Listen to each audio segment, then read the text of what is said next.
You are ready. Okay, I think we'll get started.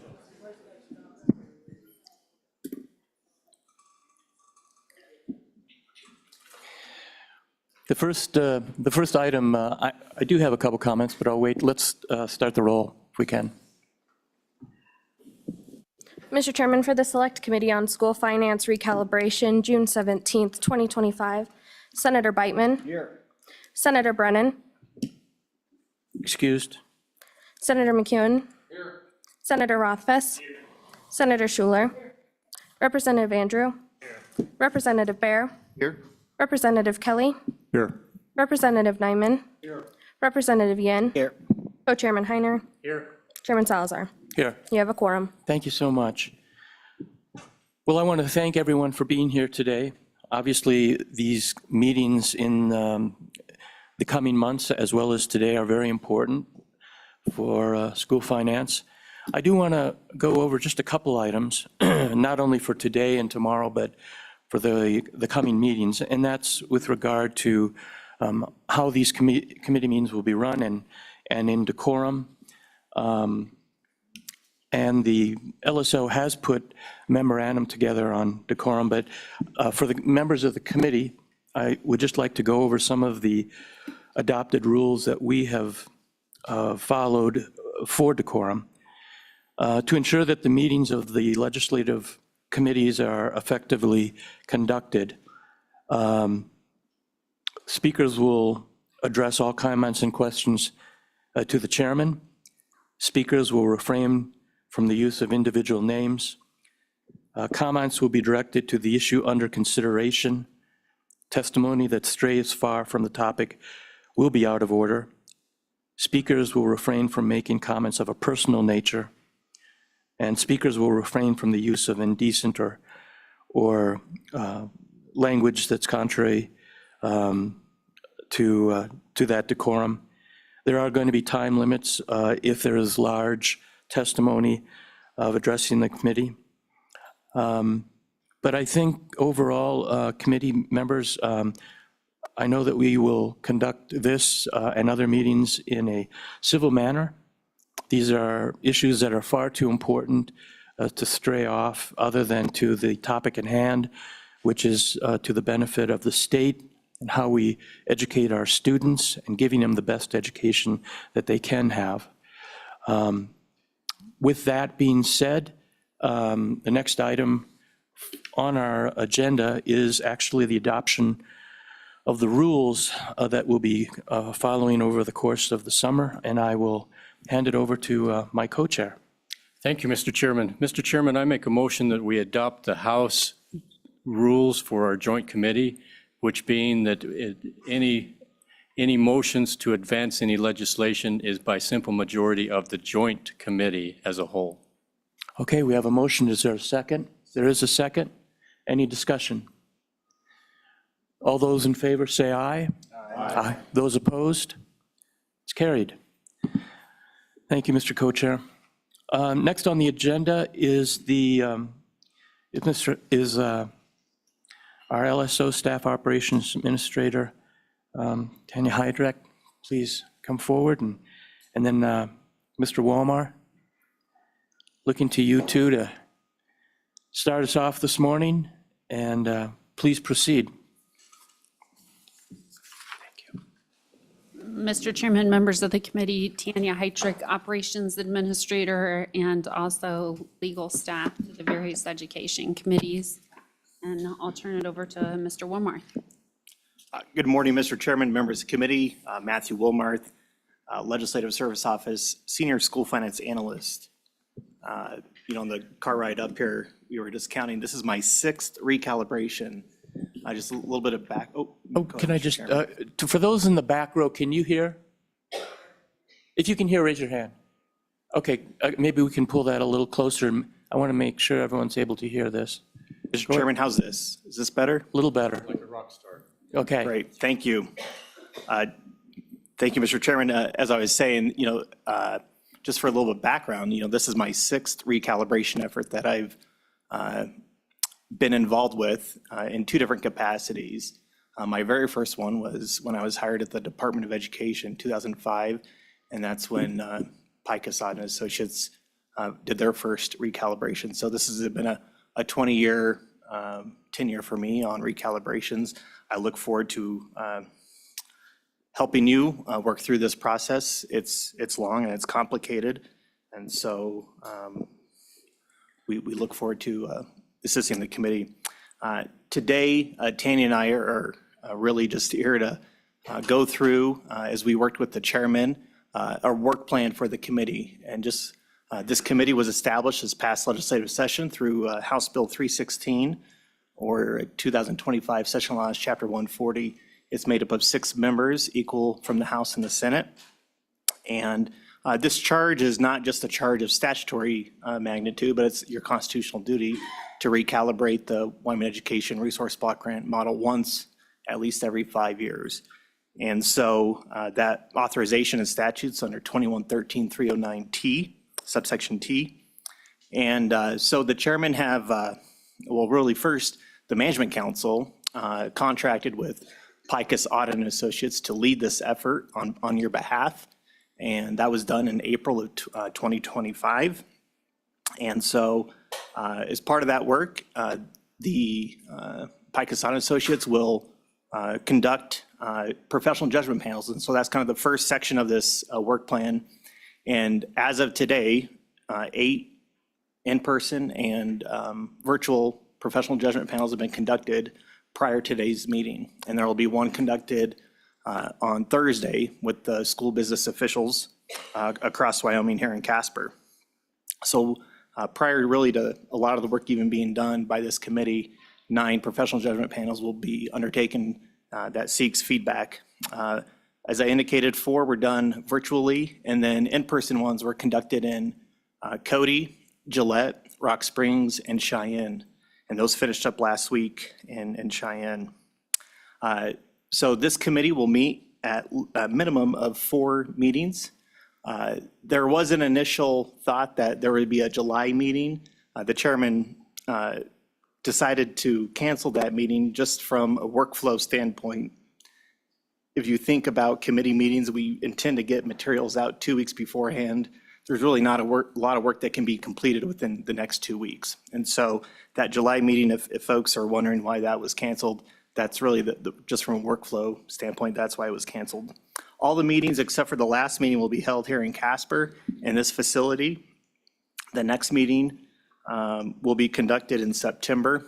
That'll be where the first part of a lot of the presentation of white papers on components from Dr. Picus will be presented, the first iteration of those. Today's is really, purpose is really just to understand the evidence-based model, the theory of action behind that, identify the recalibration elements, and then give you an initial look on the feedback that has been presented to Picus Audit and Associates through those initial professional judgment panels.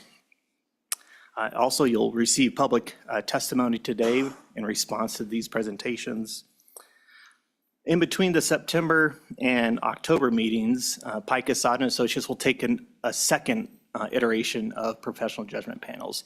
And this will receive feedback on the initial white papers presented in September to this committee.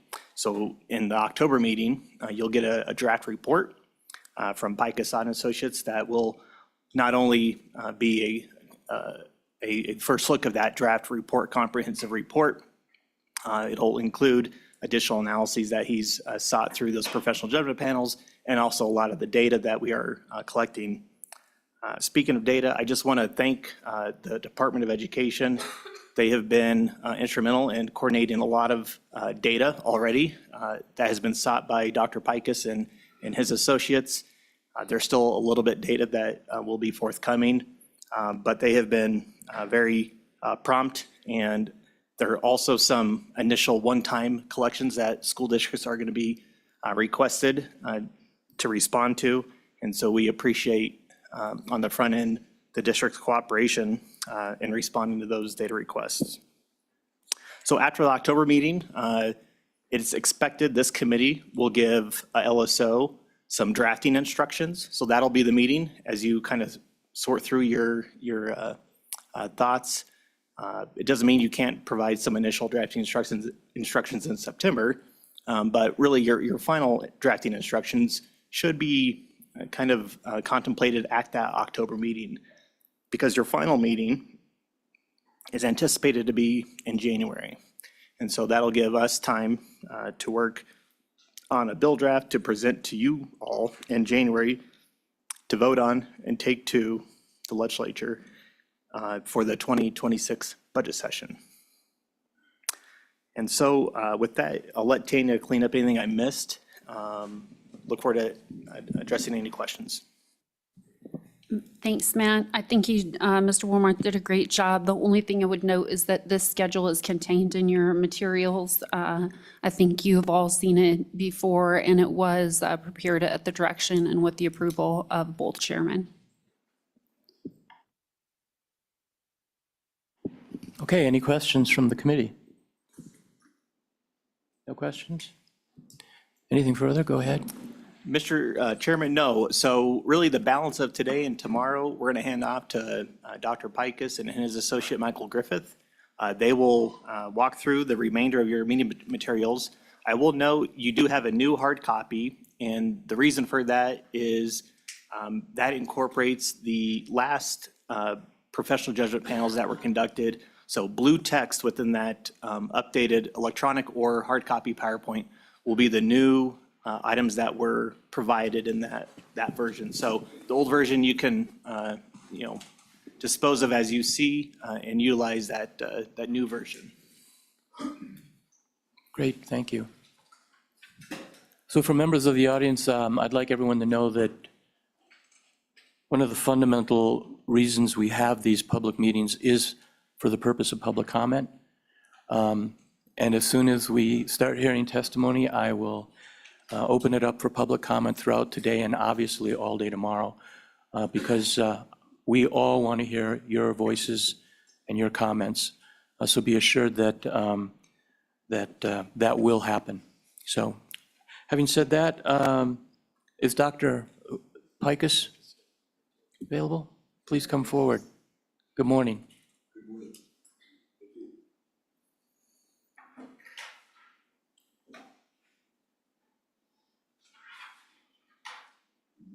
Morning.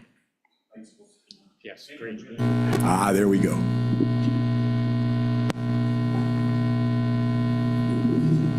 See that feedback? They don't.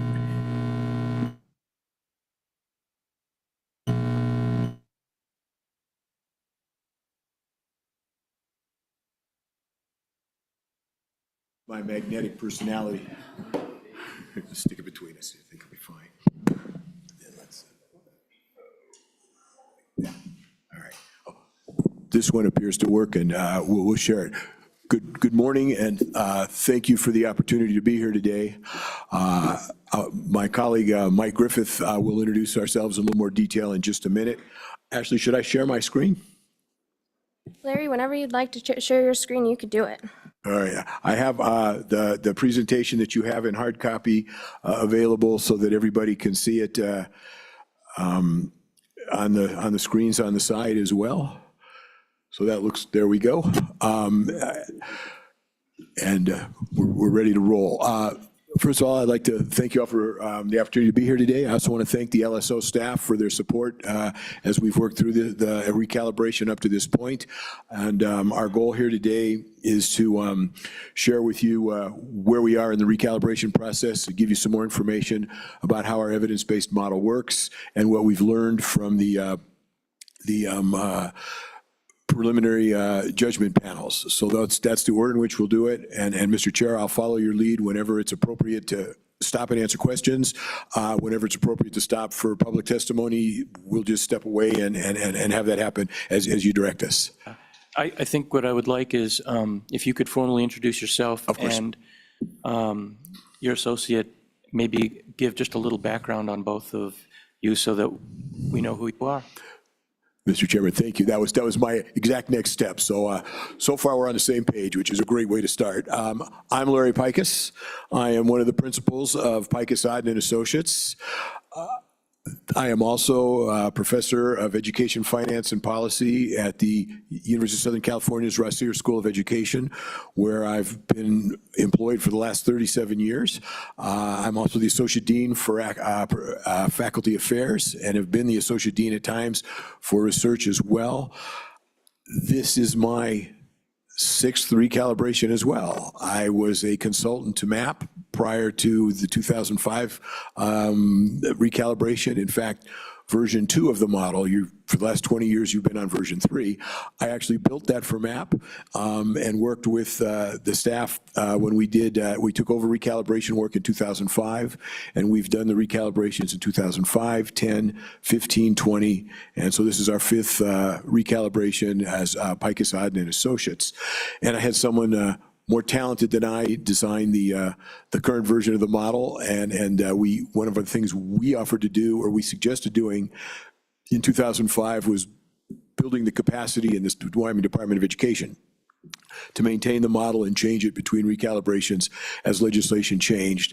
And then I've worked with them to certify it, but that way you don't have to call me every time something changes. I think that's probably better for the state and for everybody else. So I've worked closely with a lot of folks here in the state over years to do that. My colleague Mike Griffiths is someone I've worked with for many years, and I'll let him introduce himself. Thank you, Mr. Chair. My name's Mike Griffith. I've worked on school finance issues now for 30 years. I originally with the state of Michigan, then with the Education Commission of the States, and then finally with the Learning Policy Institute. Over those years, I've at one point read every state's school funding formula, which is a really sad statement about my life, and the worst pickup line you can use at a bar. I have at one point or another worked with state legislators, Department of Ed, or legislative staff in all 50 states on school funding. And so I'm kind of here today if you have questions about what's happening nationally in other states, different research in different areas. So I'm here more in a support role that Dr. Picus will be taking the lead on this. But please let me know if you have any questions or if there's anything I can help with. So thank you. I would just add that in my estimation, there's really nobody who knows more about how school finance works across the states than Mike. And really a large part of why he's here is to help as questions emerge about how do other states do it, or what makes sense, or how do these things work. He just really knows the answers better than anybody I know. So I think he'll be helpful in that, and his experience in working with state legislatures is helpful as we go forward. So I will proceed. The first question obviously is, what is recalibration? And it's really under the Campbell decision, the Supreme Court ruled that the funding model should be recalibrated at least every 5 years. And the state so far has done that. It's typically been every 5 years. You did one recalibration in 2017 with a different consultant. And prior to 2005, recalibration was more on a rolling basis as other rulings in the Campbell case came out, and changes needed to be made to the model as well. But essentially, the goal here is to determine the estimated cost of the educational program, which is the basket of goods and services as set forth in Wyoming law. The way I describe it to people when I talk to it is the court said, figure out what a proper education is, determine the things you need to make that happen, and what it costs. And so that's, generally speaking, what we do. We use something called the evidence-based approach, which I'll explain in great detail in the immediate future. And we, as I mentioned, have done 4 previous recalibrations. My colleague Alan Odd and I have led teams that have done that. We're going to use the evidence-based approach again.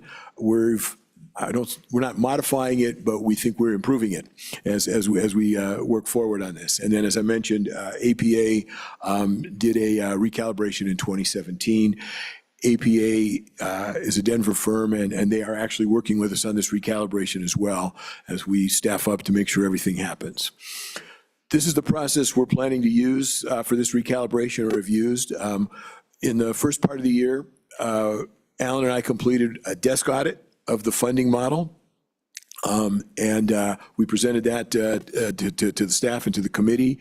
And because the Supreme Court had its ruling in February as we were doing this, at the end of the desk audit, we really recommended that probably all of the elements needed to at least be looked at as part of the recalibration. So that's our intent and what we're going to do. If I can explain for a minute, you'll see where it says completed about the 8 professional judgment panels. Text in blue is different from the original set of PowerPoints that you got 2 weeks ago. We've done 4 professional judgment panels since I submitted that, and so there's new information in this PowerPoint based on those 4. I used blue for text that I added only because I'm red-green colorblind, and I wanted to be sure I would see the new text different from the old. I imagine many of you would have preferred red, but I would have missed them. So please bear with me, but the blue is there where I've added something from the very first thing, if you looked through it prior to when you received this one. Our plan, we've done 8 preliminary professional judgment panels, and a professional judgment panel is a session where we bring together educators from around the state at hopefully all levels of the education system. I'd say we were successful in that, and we ask them what they think of the model. Now, typically in our model, we build the model and then we ask educators what they think of it. Sort of the logic is we know a lot about school finance, we know a lot about education reform, we know a lot less about Wyoming than the people in the room who are with us, and we want to hear what they have to say. This time, since we've been doing this for so long, it seemed important to start by also asking what people in the state think about the model, and we got a great deal of feedback. We must have had 200 people at the 8 sessions. 4 were online, and 4 were in the what I'd call roughly the 4 corners of the state. We did 2 about 3 weeks ago in Cody and Gillette, and last week 3 of us were in Rock Springs and Cheyenne. And each session lasted about 4 hours and got a great deal of feedback. None of them ended feeling like we should go on. We obviously would have stayed longer.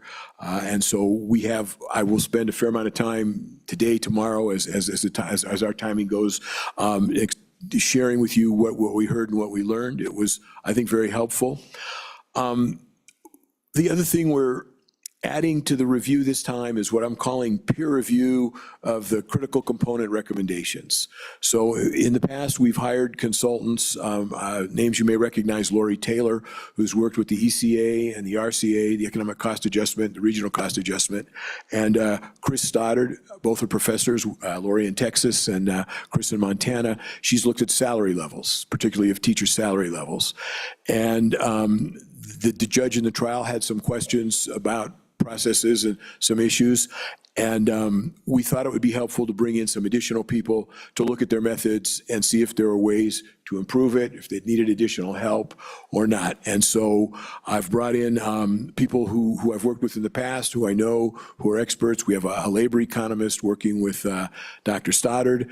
I have a school finance expert at the University of Washington looking at administrative salaries more closely, and another labor economist at the University of Arkansas who's going to work with Chris on the teacher salaries. So we'll have, if you will, another person looking over how we've approached it and helping us pin that down. We obviously need to address the components specifically addressed in WA versus Wyoming, and I'll have a list of those in a moment. So we've talked about that. Those have been part of the discussions at all of the professional judgment panels as well.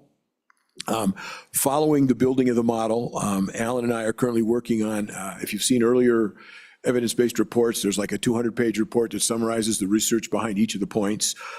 That will be an appendix to this report, so you can find what are the more policy-driven pieces of the report up front.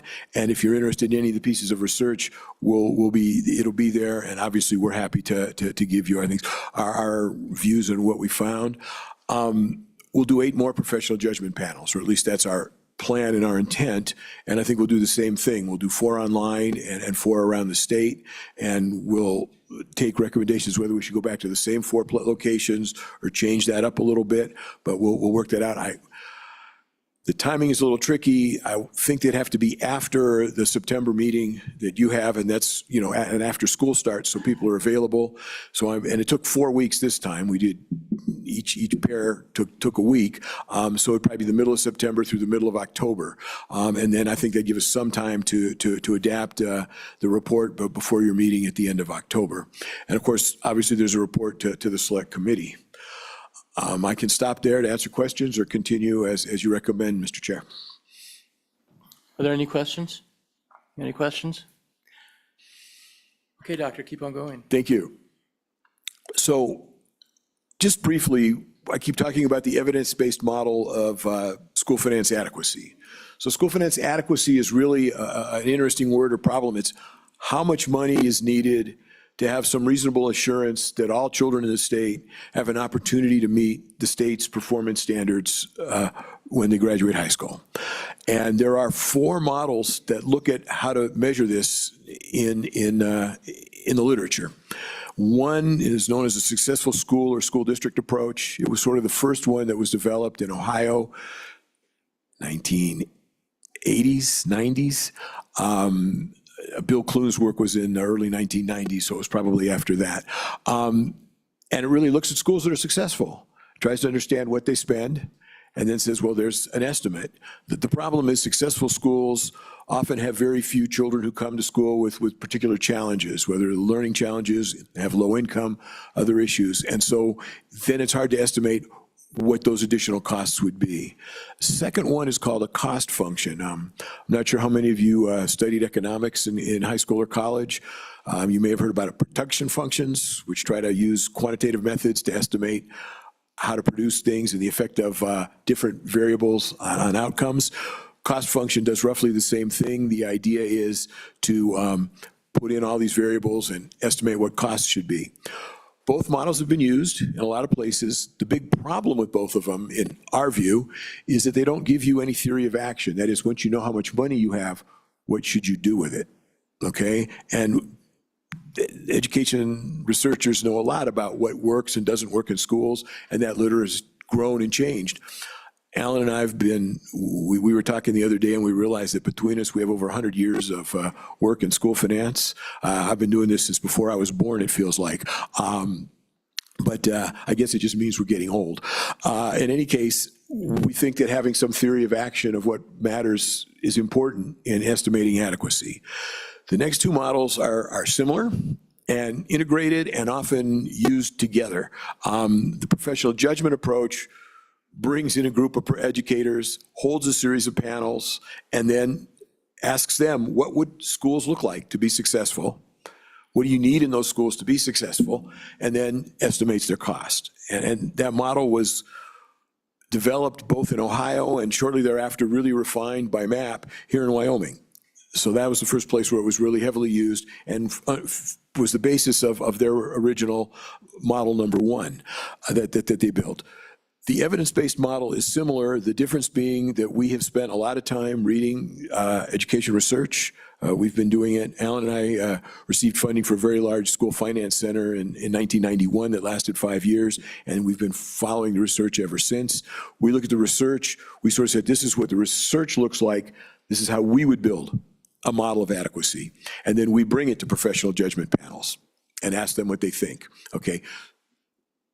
In several states in recent years, in Maryland, in Michigan, in Colorado, there's probably several others, we've worked with the folks who do professional judgment panels, and we've done both studies and then reconciled our models to get an estimate of adequacy. It turns out the 2 models are generally close. For a little bit of credibility in terms of spending levels and what falls out of it. In Vermont, we have 3 times now estimated that the state actually needs a little less money than they spend. So we are willing to walk down that road. Hopefully that's helpful in providing some sense of, we believe our model is objective and really tries to look at what happens. So it has happened. I honestly don't know what the outcome of the study this time here will be. But we use the evidence-based model, and it's, we estimate those resources. The research that we use looks at current education research, in particular peer-reviewed research that's published in journals, where it exists, experimental design, random control models.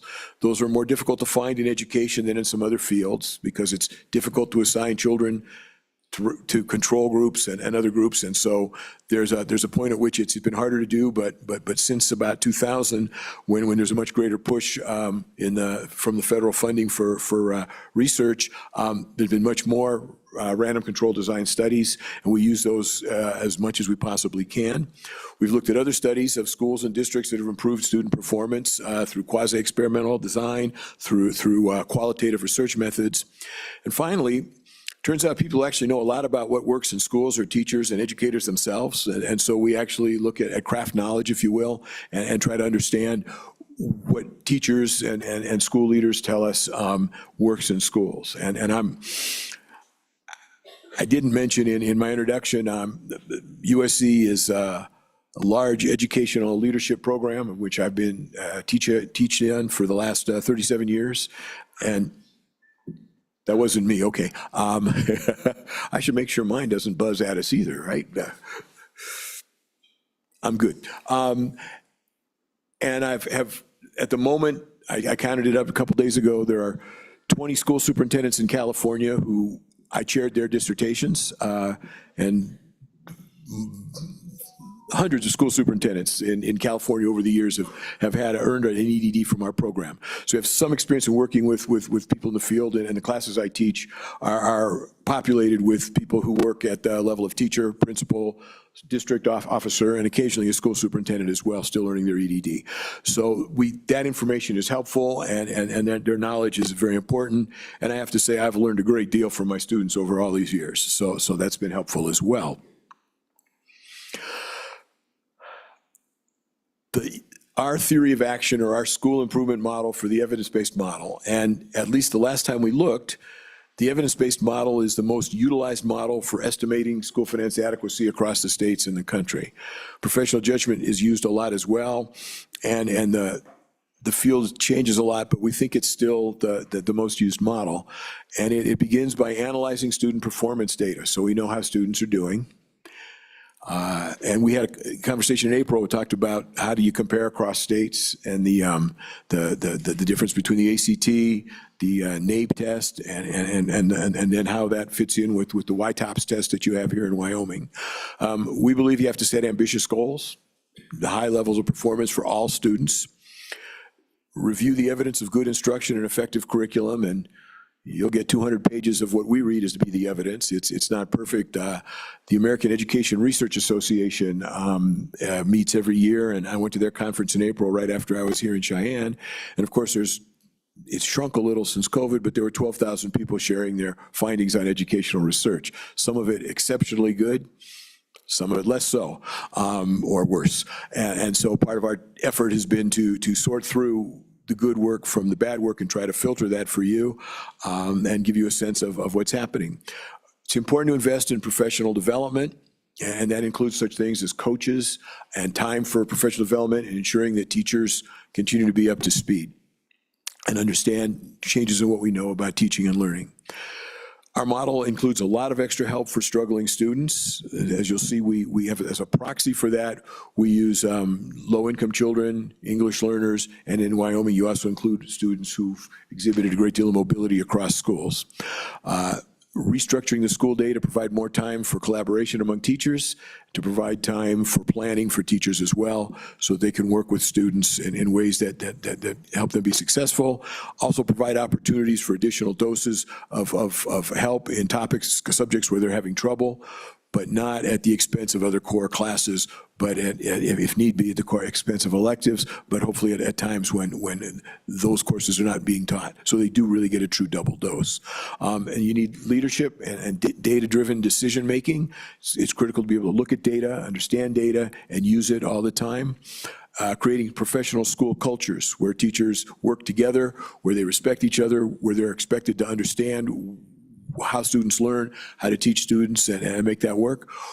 We think external professional knowledge is critical. As one who's made at least part of his living as a consultant, I know I have to be careful when I say that, but the truth is it's often helpful to bring in people from the outside to help understand important issues in how students learn and how to organize schools, and then translate that knowledge into your own specific school culture and your own specific school organization. And finally, talent matters. Being able to recruit the best in the teachers and retain those teachers through their careers is critical to the success of this.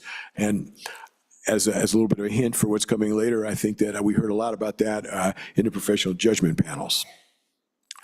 The next step is I'm going to actually review the specific elements, and Mr. Chair and members of the committee, I will take your lead on whether I start getting too far into the weeds or not. I'm going to try not to, but I want to be sure that you get a feel for how things work.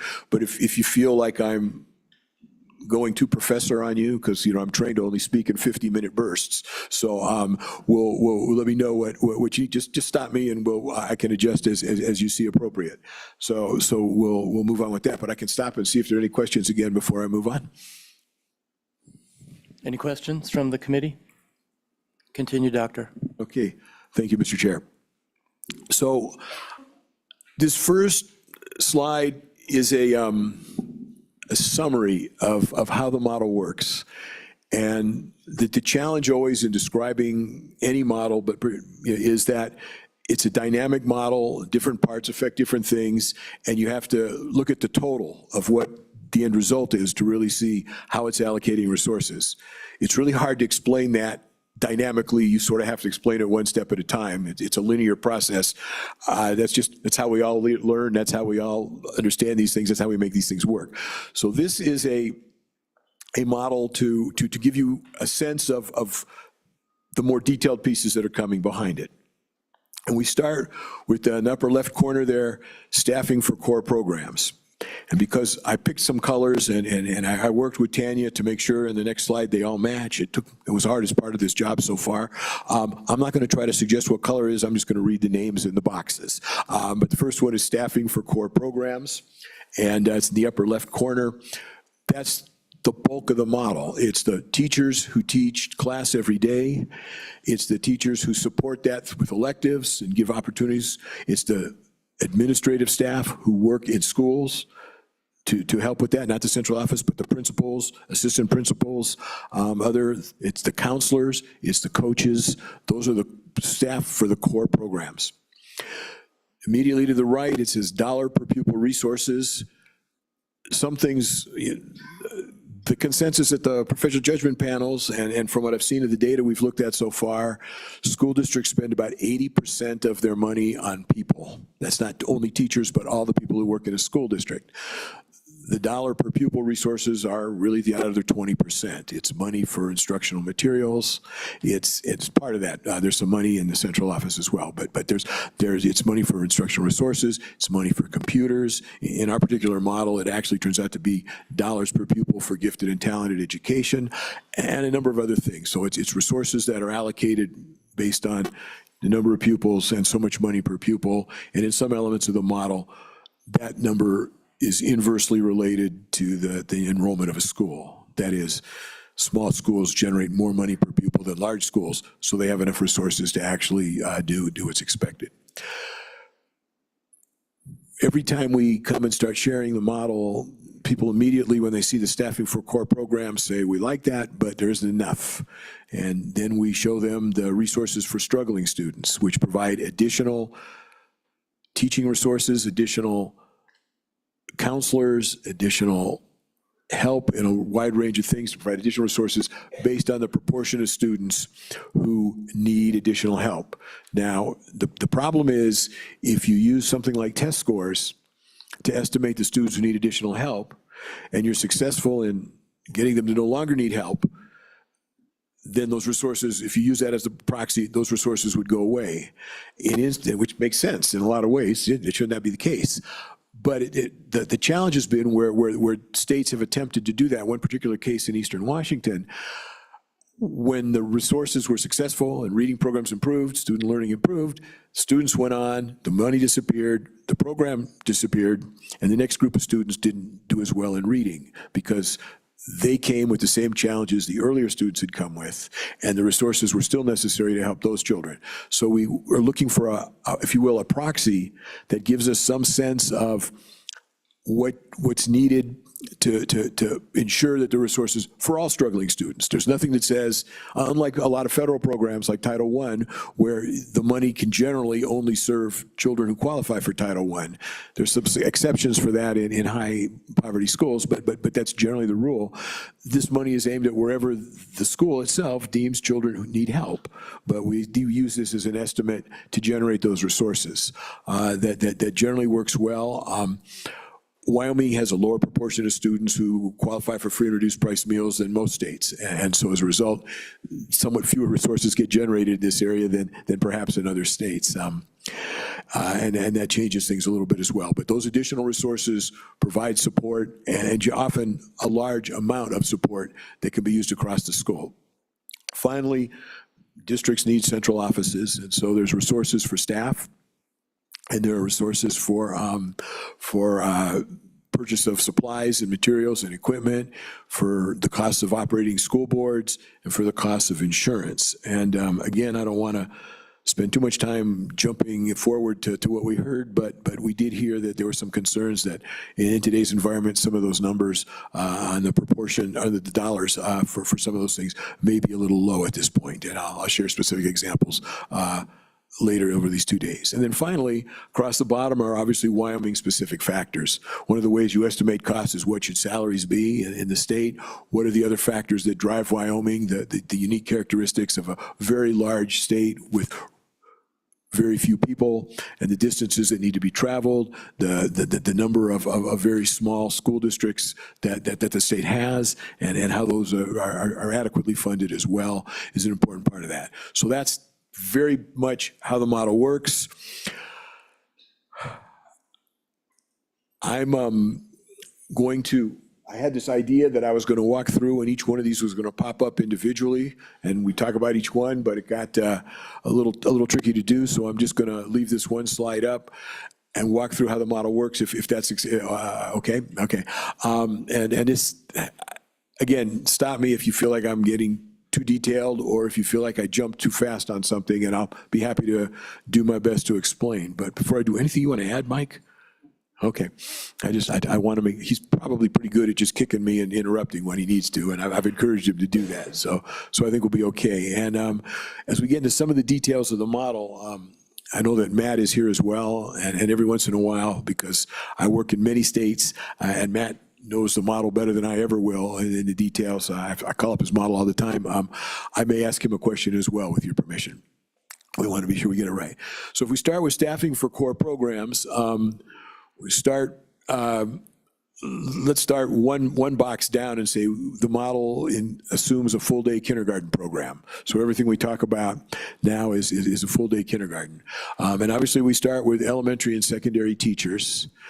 Now, the evidence-based model itself recommends class sizes of 15 in grades K through 3, actually PK through 3. This model does not include PK because the courts have not required PK, and to date, there's not been a decision to officially fund PK. Some districts I know are doing it with the resources they receive, but we do have a model that includes PK and resources for that. But it's 15-1 grades K through 3 and 25-1 grades 4 and above. In Wyoming, you used, this came out of the earlier MAP model, which has been continued forward, 16 in grades K through 3 and 21 in grades 4 through 12. So those slightly different. It's one student larger in the smallest elementary schools, 4 smaller. And then that does generate more teachers than the evidence-based model would generate.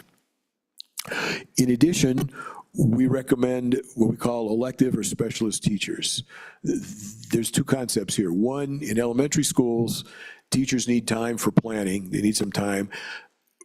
In high schools or secondary schools that have departmentalized instruction, like the beautiful high school right out our window here, each district or each school has a somewhat different model for how classes are offered, but a typical model is students take 6 classes a day or some version thereof, and teachers teach 5 classes a day. So if you were to divide the enrollment by 21 and allocate that number of teachers, you wouldn't have classes of 21 because teachers are teaching less that students are taking. And that's, again, so teachers have time for planning and collaboration, which is an important part of ensuring high-quality instruction. So we add these additional elective or specialist teachers. In the elementary school, their role is very much to provide a full liberal arts curriculum, and often we see them as helping with art, physical education, music programs. And that would be done at the times that teachers have their periods for planning or collaboration as they work together. In the middle schools and high schools, these students, again, the idea is they're there to teach electives, but because teachers have varied skills, we're assuming there's some number of teachers, and teachers may teach both electives and core classes. And when we think of core classes, we're really thinking about math, science, language arts, and social studies, and world languages, and others are electives. And so the model's a little heavy in thinking about the core instructional programs. Those are the programs we generally test. And so those are the ones, but electives are critical, they're important, and they do help children stay in school. So you have both of those. We had 20%, so whatever you generate for core teachers in an elementary school, you had 20% more. So if the school generates 10 teachers, it's a relatively small elementary school, it would have 2 additional teachers to handle those responsibilities. The evidence-based model has 20% in middle schools and 33.33% in high schools. Wyoming has gone to 33% in both the middle school and the high school. And Matt, I have that right. It's 33% in Wyoming, and we're 33.33 in other places. That's one of the things that happened in 2005 and has remained as sort of a quirk in what we do here. The reason for 33% in high schools was that many high schools use what's called a block schedule, so that rather than go to 6 different classes each day, for core classes, you may take a 2-hour or 2-period long class twice 2 of them in the morning, 2 of them in the afternoon, and then the next day do 2 others each of those periods. So you have longer periods, more intensive times for learning. Those of you who've, depending on when you went to high school, may have experienced that. If you have children who've been in high school or are in high school, you more likely have seen it. And so in order to ensure that teachers get a block every day for planning, it takes 1/3 more teachers. So that's the logic behind what we've done there. The 33% was a recommendation that came out of the professional judgment panels in 2005 and was woven by the legislature into the model at that time. So it still exists to this date. Doctor, can I interrupt you just a minute? Absolutely. Co-Chairman Heiner. Thank you, Mr. Chairman. Dr. Pikus, as you explain about the planning period for high school teachers so they can plan and collaborate, what about the grade school teachers? Do they have a planning time that's factored into their schedule? Because I'm struggling to see that they have the same amount of time for planning and preparation in grade school levels without supplying additional help. Mr. Co-Chair, thank you for that question. It's an important one. The short answer is, under the evidence-based model, they do. Most states, elementary school teachers have an hour sometime during the day where they can take time for planning, and somebody else takes their class, usually for music or PE, art, something like that. And that varies. I mean, I really hate to use California as an example, but for a bad example, I guess it's okay. In California, elementary school teachers don't see those kinds of time periods, and I think it's a problem.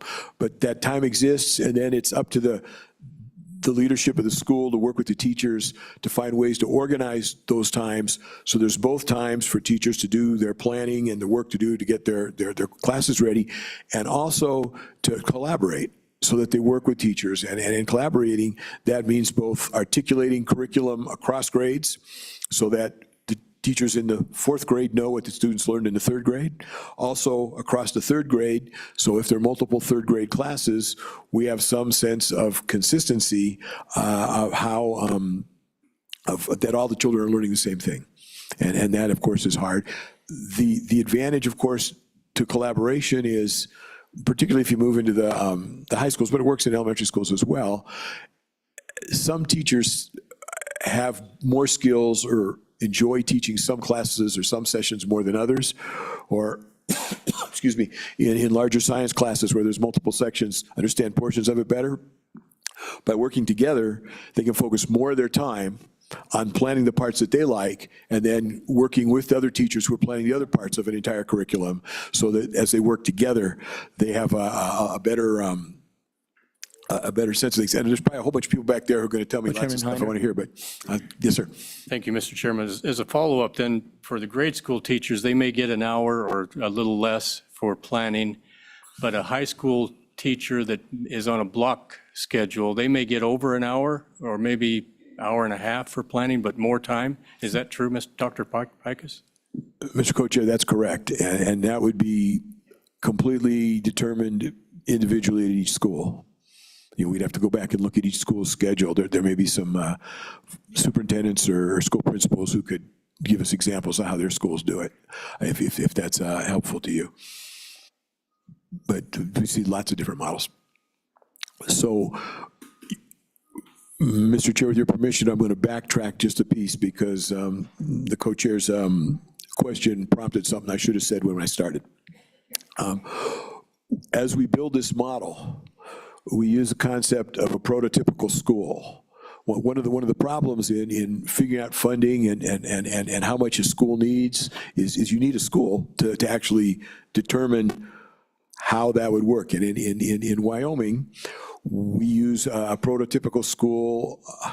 We have what we call sort of a 3-unit school, a 2-unit school, and a 1-unit school. Is it 3? It's 360, right, Matt? Okay, I knew it was, but I always like to be sure so I don't go too far down the road here. And the idea is in a 360 student school, there are roughly 3 class sections of each grade: kindergarten, first, second, third, fourth, fifth, and sixth. And obviously, because the class size is larger for fourth and fifth, there would be less sections, but you add that up, you get 360 students. And in 2-section school, which is 2/3 of 360, which is 240.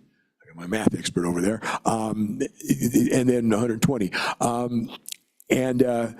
We use those, mostly it's the 360 student one. In high schools, we often use a 630 prototype, and then we can add those up to figure out what a district looks like to staff that. If there's an elementary school in Wyoming that actually has 360 students, it's just a coincidence, and it may change before the year's out. So everything is prorated. In other words, if a school generates 1 teacher for every 16 students, you divide by 16, the enrollment, and then you whatever that number is, and we round it to the 1 decimal point. So you may actually see schools generate in the model 6.4 teachers or 5.3 teachers or something like that. And then all the resources are prorated up and down based on the actual enrollment of the school, and the model makes that adjustment. Of course, one of the things, and talk about it now, we can talk about it again during the summary of the professional judgment, is the concern about fractional teachers. And how do you have 1.3 first grade classes? And obviously, children don't also arrive in even numbers by grade, so it's very tricky however you do it. And the simple answer is you have mixed grade classes, you have some classes a little larger, some a little smaller, and you have to work that out each year as the enrollment suggests. And so one of the comments has come is that since you don't generate a second teacher till there are 32, students, there's a problem, but you actually, if you have 24 students, you generate 1.5 teachers. And if you generate 1.5 in each of 2 grades, you have 3 teachers and need to find the best way to organize your students to make that work. And our literature review actually shows about how there are strategies that teach that work better for multi-grade classrooms than others, and that's worked. I would say my son went to a small elementary school with 32 children in it, so I have some experience with knowing the problems of some of the smallest rural schools in Wyoming as well. And he had 1 teacher for grade 1 and 2, and a second teacher for grades 3, 4, and 5. So the downside is there's children in other grades, and the teacher has to work on making that work. The upside is both of his teachers knew him very, very well and really helped him through. So by the end of the 3 years, he'd learned what he was supposed to learn. it also helps there are only 7 children in the class, but that happens a lot in Wyoming as well, in some of the small districts. So those sorts of things happen. So that's how the model generates the actual resources that we then cost out, and that's important to thinking about this. So we've talked about. And Larry, let me just pause you real quick, just so everybody's on the same page on Absolutely. the prototypical size schools. So the elementary, a 1-unit school is 96 students, a 2-unit school is 192, and then a 3 units, 288. So that's our elementary prototypical size schools. And you get that by a 1-unit school is 16 students per classroom for a K-5 school. So 16 times 6 will be 96. And then at the middle and high school, the prototypical size schools are 105, 210, 315, and then at the high school, 630. So those are the divisors for those prototypical size schools. So I just wanted to put a pin on those for everybody. Thank you, Matt. Appreciate it.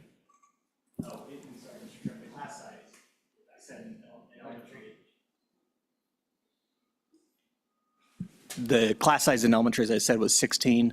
In the middle and high school, it's 21. And as Dr. Pike has said, 33% in the Wyoming model for specialist teachers in middle and high school, and 20% in the elementary schools. Thank you. Thank you for getting those numbers. In every place else we work, the prototypes are different, and I didn't have it written down here, so I apologize for not being as prepared as I'd hoped to be there. But what I love about being in Wyoming is I have great backup. I trust him to jump in whenever he sees me walking down the wrong road there. So we'll continue with that. There are also in the Wyoming model substantial number of additional resources for very small schools. There are minimum numbers of teachers for elementary, middle, and high schools. I think we've resolved most of the issues of how you count a school. There are some buildings that are K-12, and the question is, are they 1 school or 3? And that determines how many teachers they generate. But so there's additional resources to ensure that you don't find yourself in a school with 25 children in grades K through 6 and only generating 1.5 teachers. That they would generate more. I think it's a minimum of 6 or something like that, maybe a little less. So that's been a part of the model since the very beginning. I remember an extra special PGA panel with small school representatives in Cheyenne as we were proceeding in 2005, which I think was an important part of ensuring things worked well.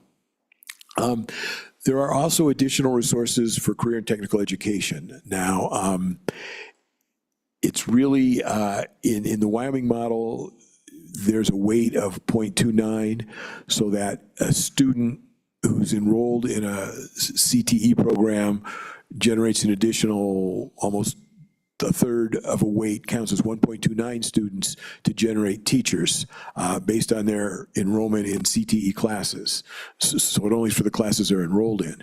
Now, in the past, the evidence-based model itself has not done that. It is assumed in earlier times that most CTE were more up-to-date kinds of things like computer tech and biotech, and that classes of 25 or 21 at computers were adequate.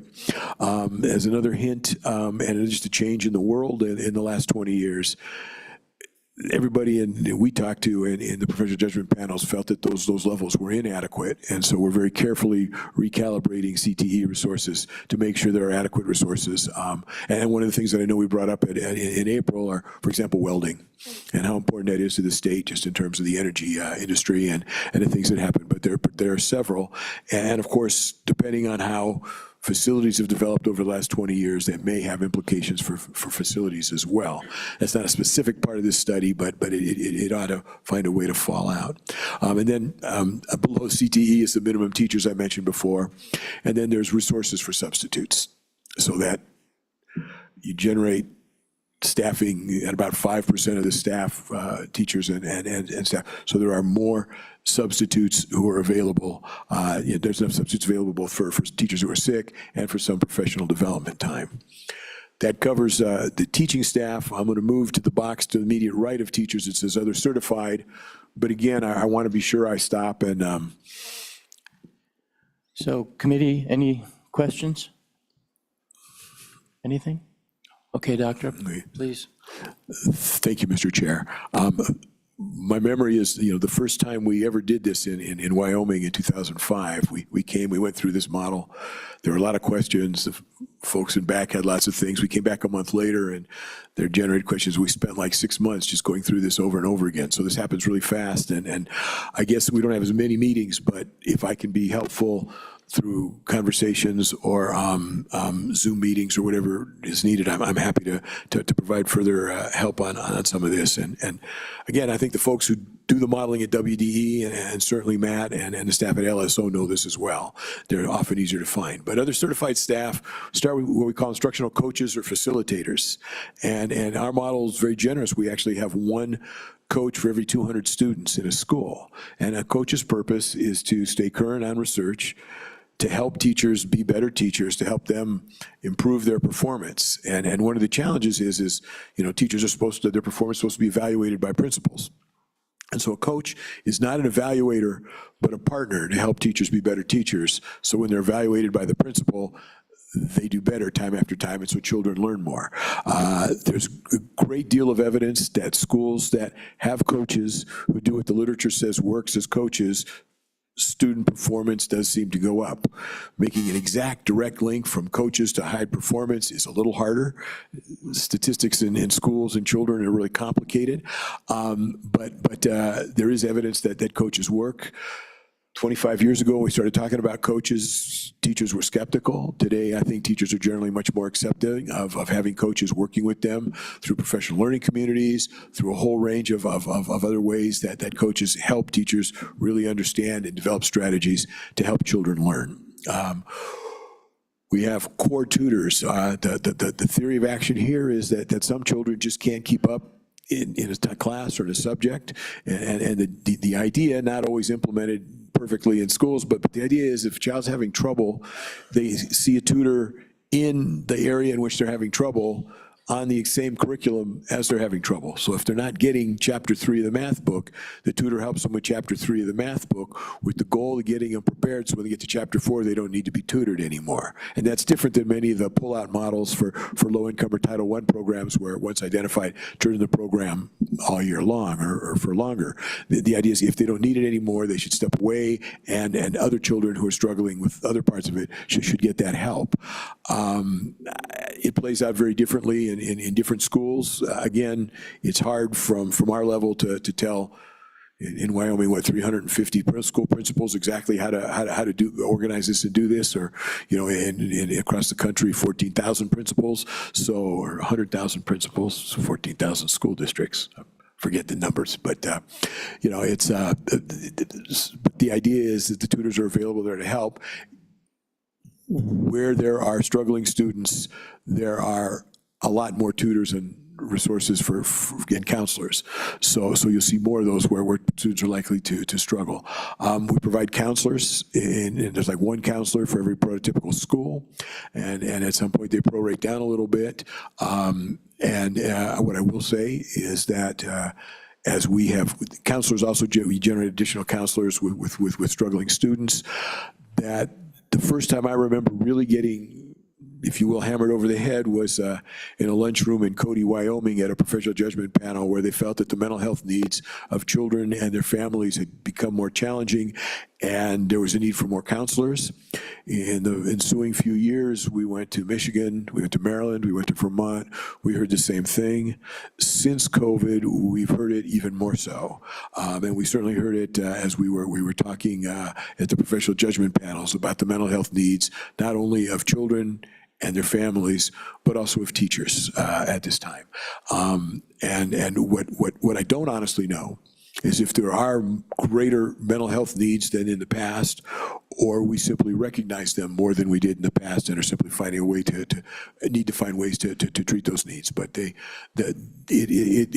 the biggest consistent finding in every state we've been in for the last decade is the need for additional mental health support. We also provide resources for nurses.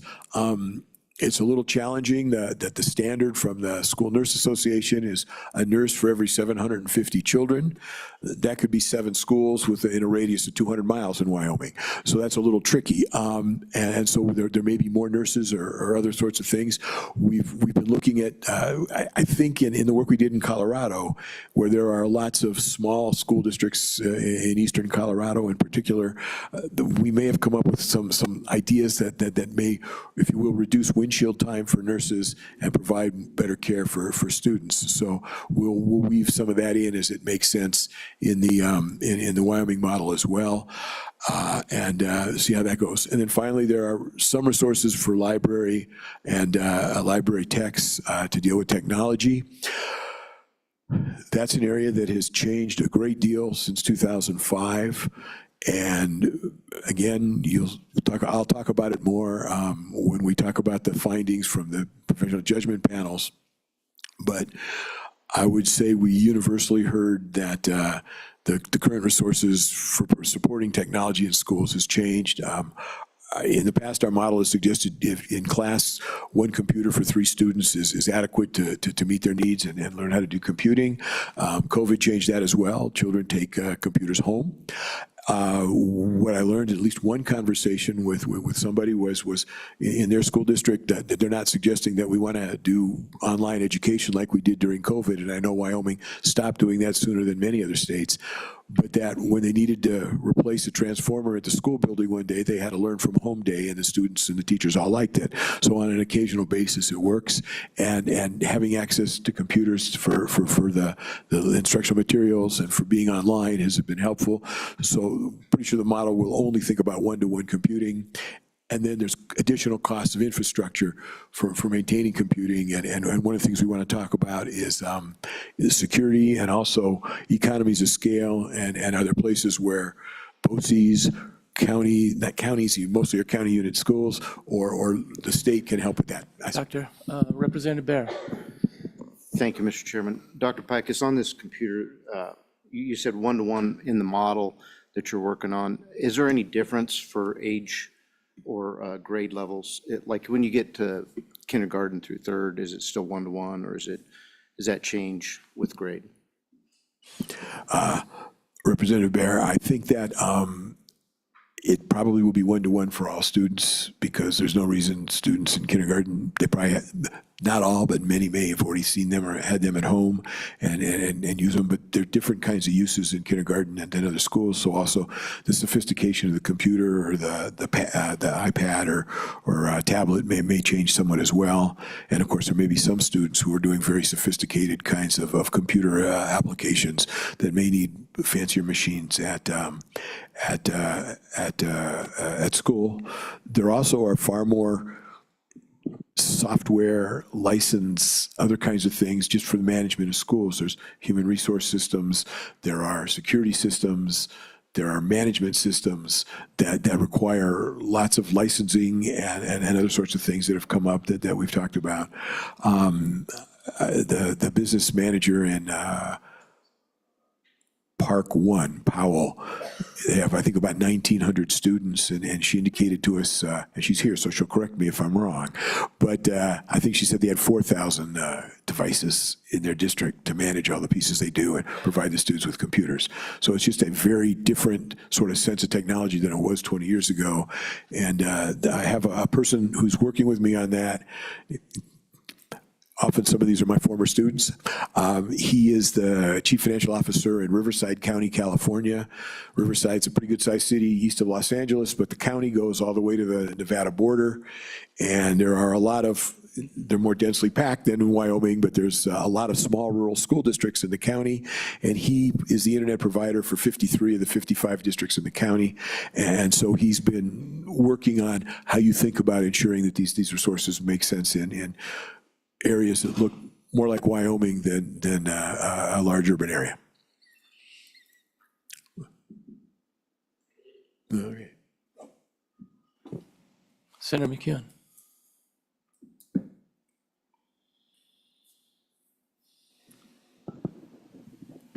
I have to ask, what does a kindergartner do with a computer?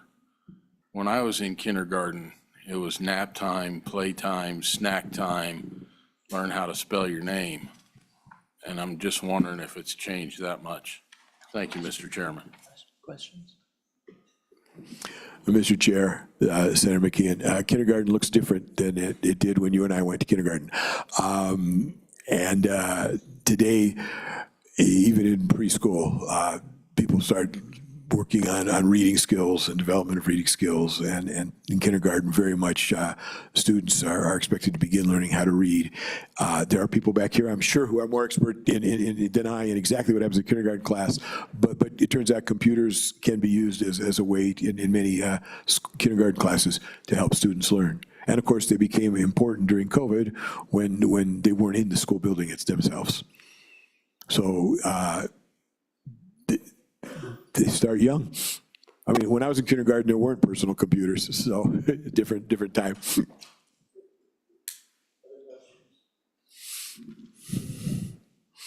Thank you, Mr. Chair.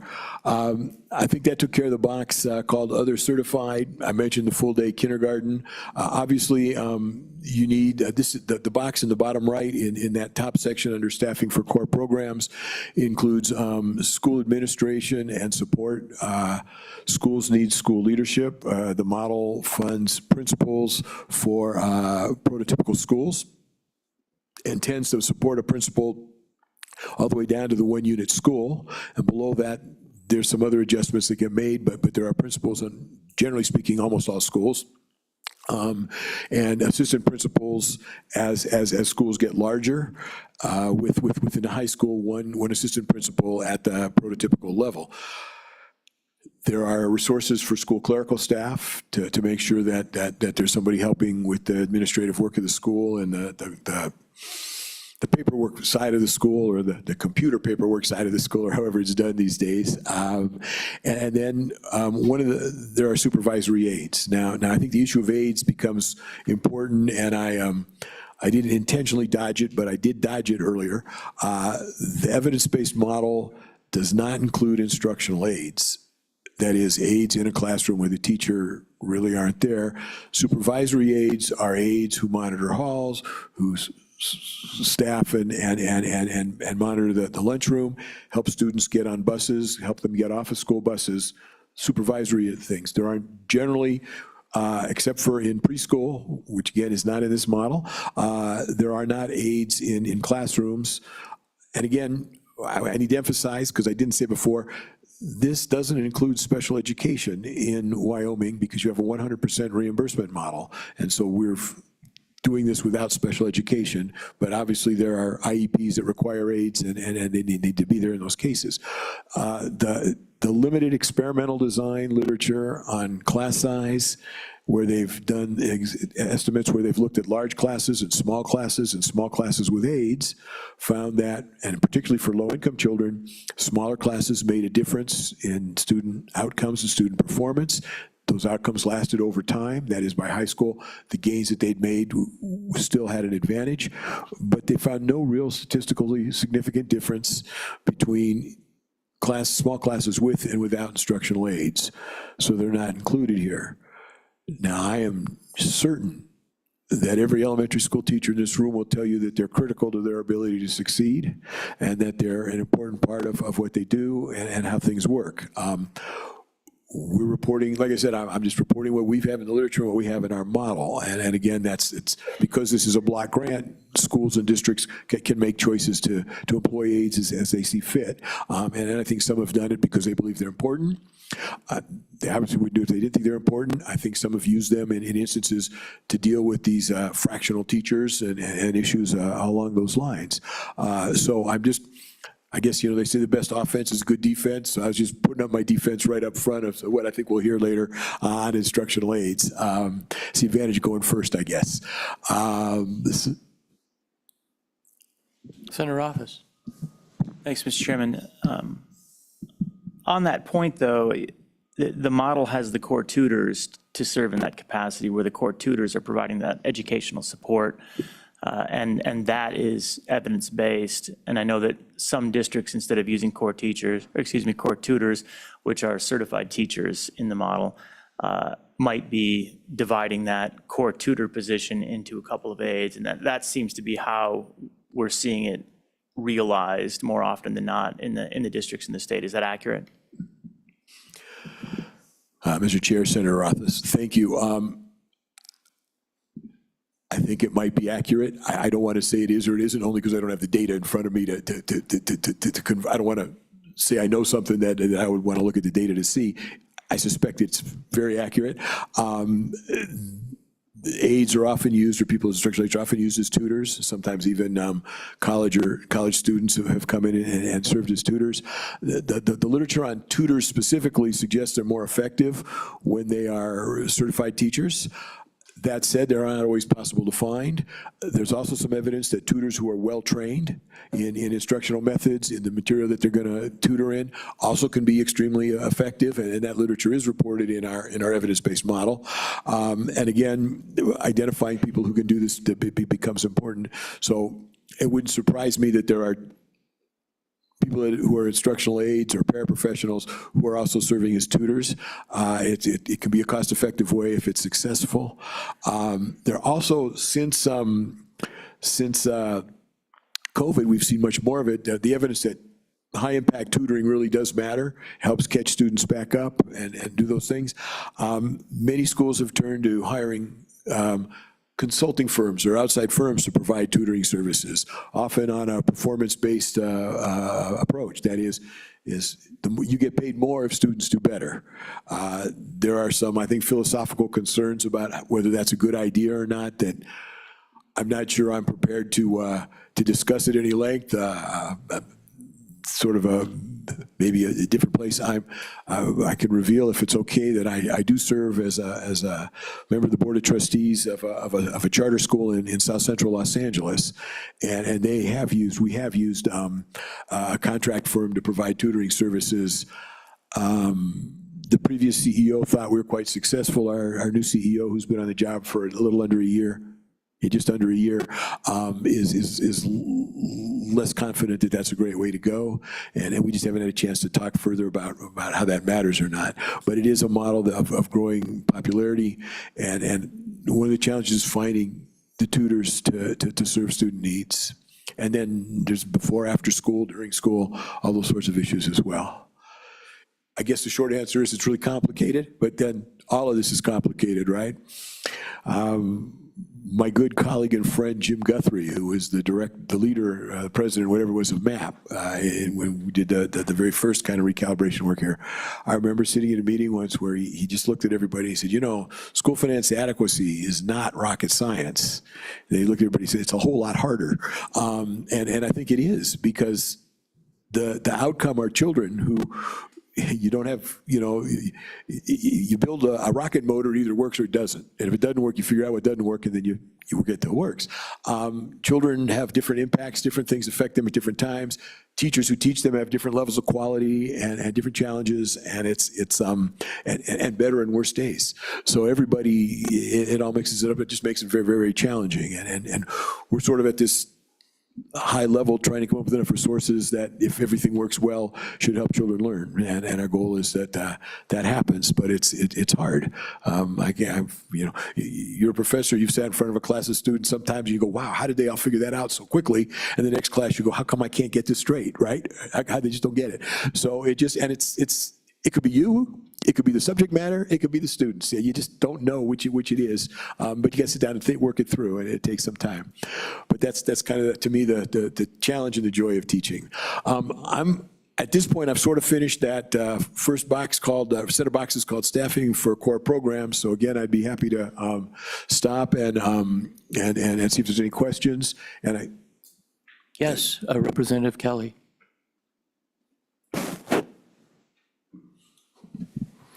Thank you, Mr. Chairman. I guess I'm going to open up a big can of worms here. I'm looking at the model. I'm looking at what goes into it, what's considered proper funding for education. And we've been talking about the excellence of educators, and we've also been talking about the changing technological needs. I'm seeing, for the last 20 years, we mentioned, like, kindergarten has changed to the point where kids need desktops or laptops or tablets. when they're 5 years old. We're seeing over the years more computers, more software, more screen time, more mental health issues, more behavior issues, less academic success, worse relationships among students and with teachers. It seems both the model and the court decision have been operating on the assumption that more spending on technology and proprietary software equals better education. But now we have basically 1 in 3 students going to college needing remedial math and reading. So my question is, on what is this assumption based? Why is the focus so much on licensing proprietary software than on recruiting, training, and supporting excellent educators? What evidence is there that spending hundreds of dollars per student for licensing is worth the money? Why are we not more focused on getting people in the classroom who want to work with kids?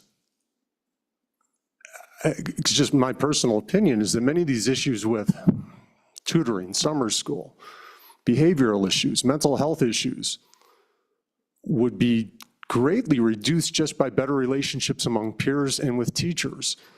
And my concern is the more we have kids focus on screens and not each other, the more of these issues we're going to see. So to repeat my question, because there's one in that little bit of a speech there. What solid evidence do we have that spending all this money on new technology is what we want to do in education? Mr. Chair, Representative Kelly, I'm not sure exactly the best way to answer your question, or that I'm perfectly qualified and able to give you a full answer to what you said. I hear your concern. I'm not sure. I mean, the first question is the additional screen time a causal issue to some of the other challenges that come up? And if it is it the screen time in school, or is it the screen time outside of school, which we have less control over, which I think may be a very large portion of that. Nevertheless, let me try my best to answer the question as you posed it. And I think the important thing here is that in terms of money for licenses for software and things like that, it's in lieu of spending money for textbooks. I mean, the big difference today is you buy used to be you'd have a 6-year adoption cycle, and subjects would come up once every 6 years, give or take. I mean, it's a little different, but let's use 6 years as an example. You'd buy textbooks that last 6 years. Hopefully there'd be another adoption cycle if there was enough money, and you have a new textbooks after 6 years, and books were roughly up to date. The argument about using individual instruments and licensing and software is you buy a license for however long you buy the license for, and the book is up to date every year. And as they make the modifications. Moreover, I think that, and I'm not sure how many of you run, operate, or own businesses, but there's a very high expectation that when young people leave school, they're very familiar with and comfortable with technology. And plus, it's just hard to keep it out of their hands. My wife is a preschool teacher. I'm sorry to use, again, an N of one here, anecdotal example, but she just started a new group of 3-year-olds this summer, and every single one of them knows how to take a picture with her phone, okay? So we just have to accept reality that these instruments are there. They're part of what happens. I think they're part of what parents expect to be available to their children, and they are powerful tools when used correctly to provide more information and help students. They also come with some real dangers. Too much screen time, inability to communicate with each other and do those things. And again, the question that I honestly just don't know the answer to is, are the problems worse today than they were before, or are we just working harder at understanding them and trying to solve them? And I think that's a great thing to have a really interesting conversation about. I don't know how it affects school funding and the needs for school funding directly, although it does. And I'm not sure I would be the person to lead that discussion. I'm just an old school finance hack. So I'm hoping that that's helpful in answering the question it's certainly not my intention to dodge it or get around it, but I think you make a point that's of some concern.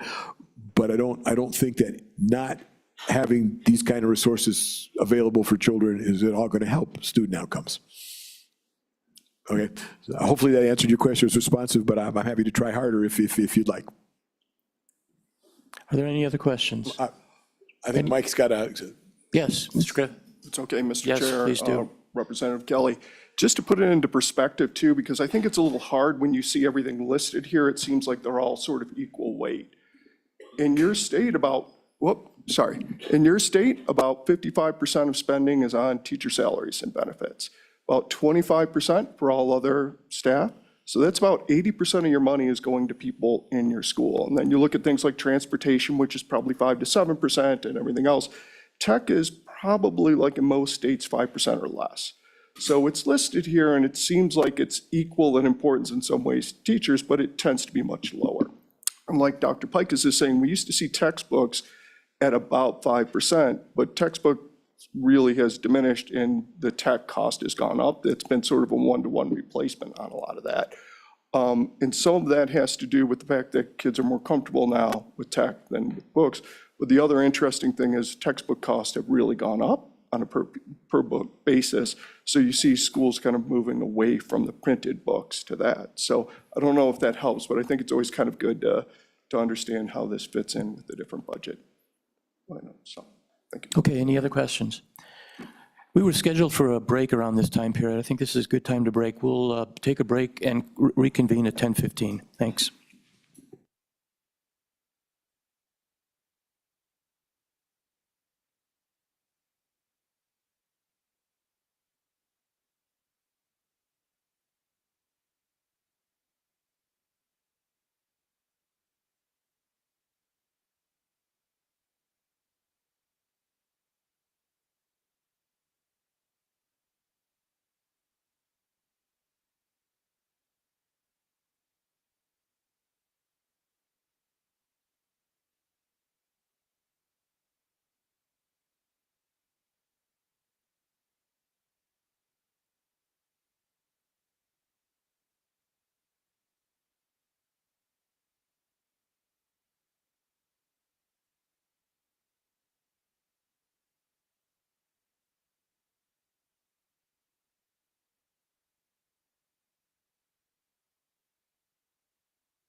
Yeah.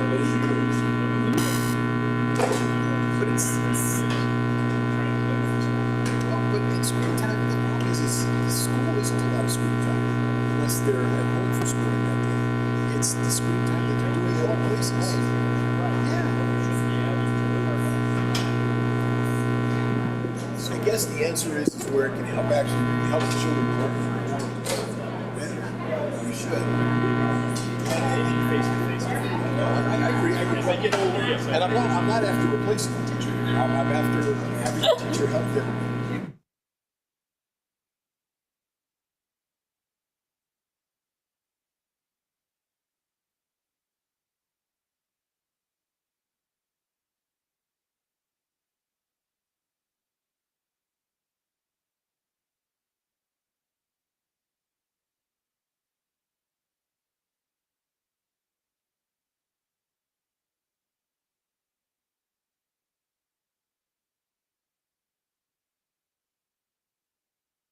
Because it kind of moves like.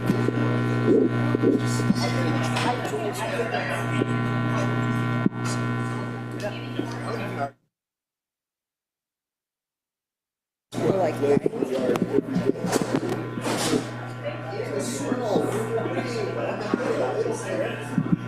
And then there's a blood group, massive blood groups, in every school. And it's just. Sorry, Matt.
children or small percentages of children when there are very few children in a school or a school district. So if you only have 100 children in your district and 6% of them are identified as gifted, a whole teacher for a whole day for 6 children is a phenomenally expensive undertaking that probably doesn't make sense. There are other ways to think about it. What we've done is we've looked at, and a lot of gifted education in a lot of the literature has been thought of as, if you will, accelerating student learning. That is, children who are very gifted in math, perhaps it's best if a third grader who's really good in math takes math with the 4th grade class, or children who have those skills take the algebra, geometry, trigonometry, calculus classes in high school earlier on. The high school where my son went had a AP calculus C and D. I had no idea it went that far. I just thought there was A and B. But one of my son's friends took that class, and I used to help them all with their homework, and I lost it at D. I just couldn't do it anymore. But he showed me, so I learned something from my son's friends, which was fun. So there is a model. It's called Renzulli. He's a professor. He's in Connecticut. He's built an online system that can provide advanced learning opportunities for children. I'm afraid to say this with Representative Kelly in the room, but it's online, so you need a computer. But I'm sorry, I'm just having a little fun. The idea is it costs about, used to be $25 a student, it's probably $40 a student. So we put that into the model, so there's that amount of money. So that would be one way that gifted and talent education could be provided to any child you thought was valuable to provide it for. But because it's for every student in the school district, there is, particularly in large districts, a fair amount of money to also hire, at least in some instances, coordinators to provide other kinds of experiences and other opportunities. And generally speaking, that has seemed to work everywhere but in really, really small school districts, because $40 times 75 children is not a whole lot of money. So it's generally worked fairly well. One state that went beyond that had an interesting approach was Maine, where they also enabled districts to apply for grants, state grants, to provide additional programming for gifted and talented.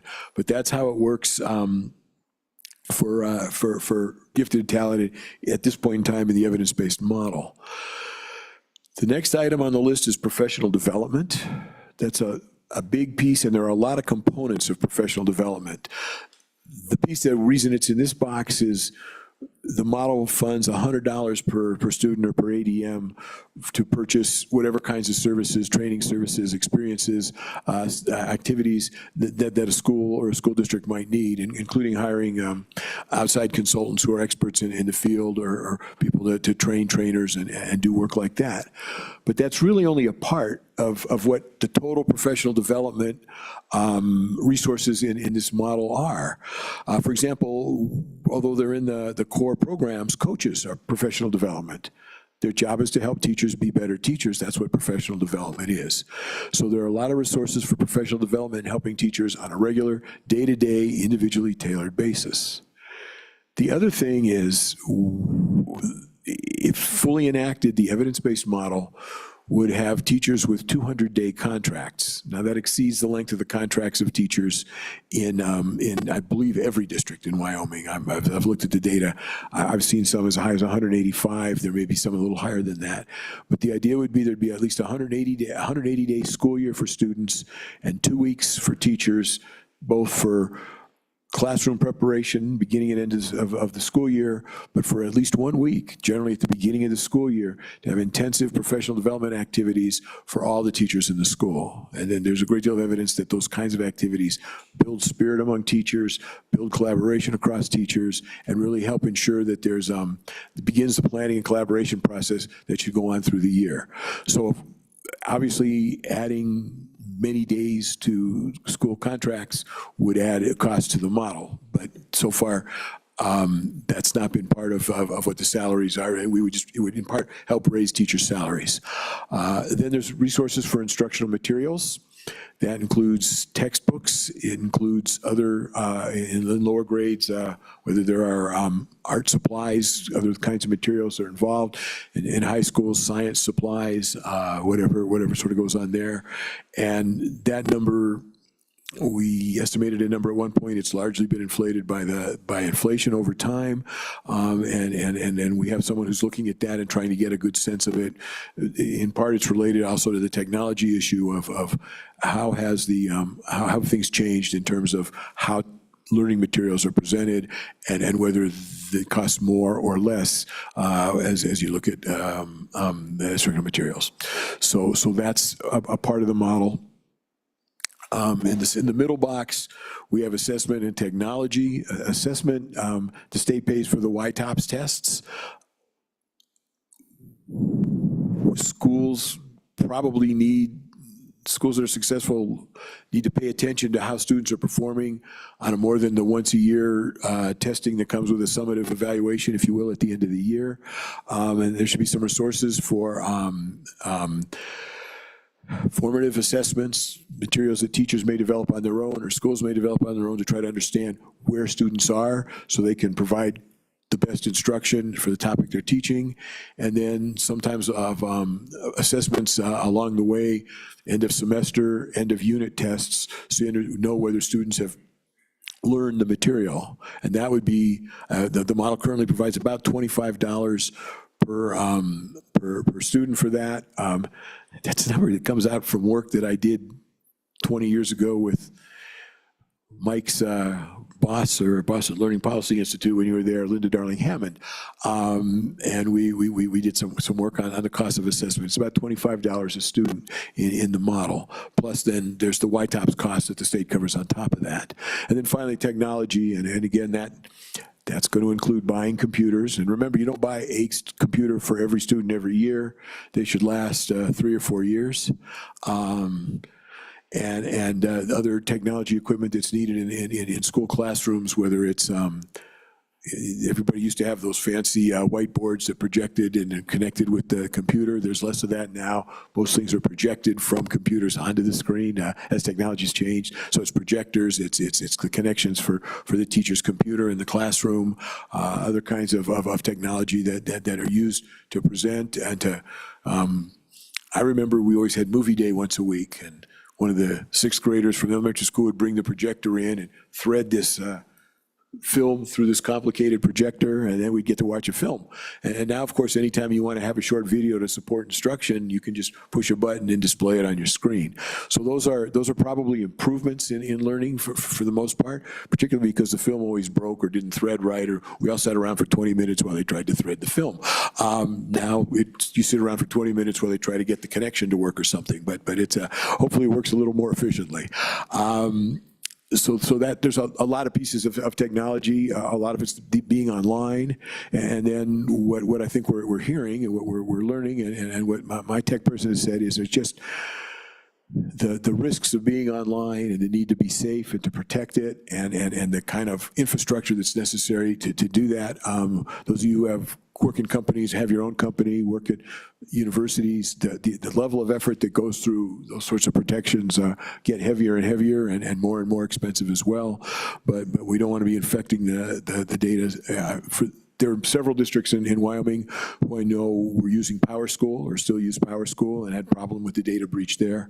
So it's those kinds of problems that you need to protect for as well, to protect the privacy of children and their families.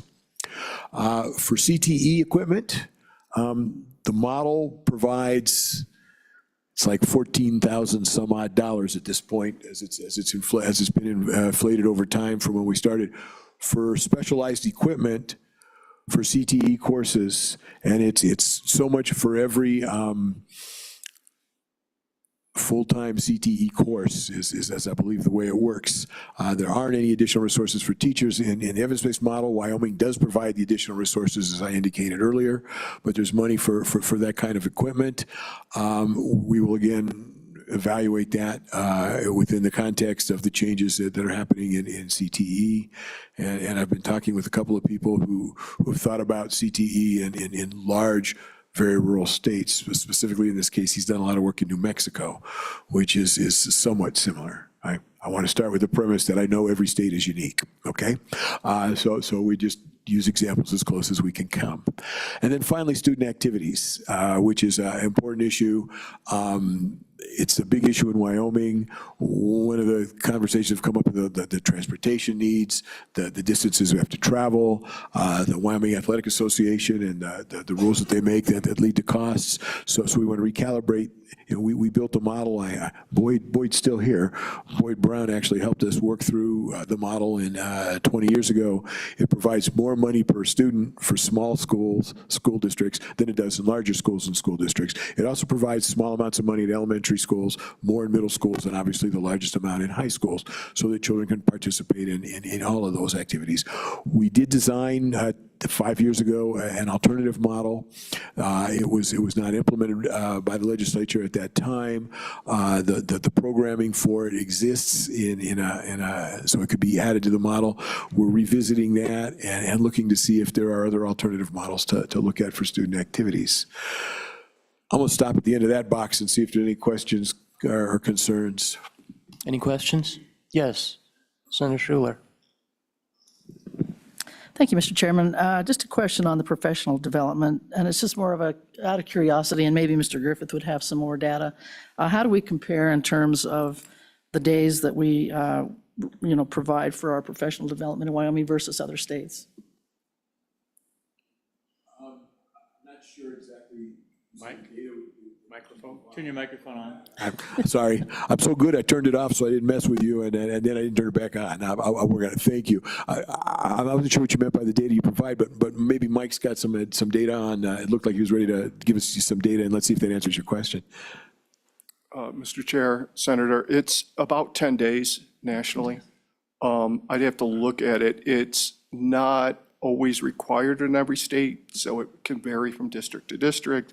There's usually some language about you need to provide additional professional development days.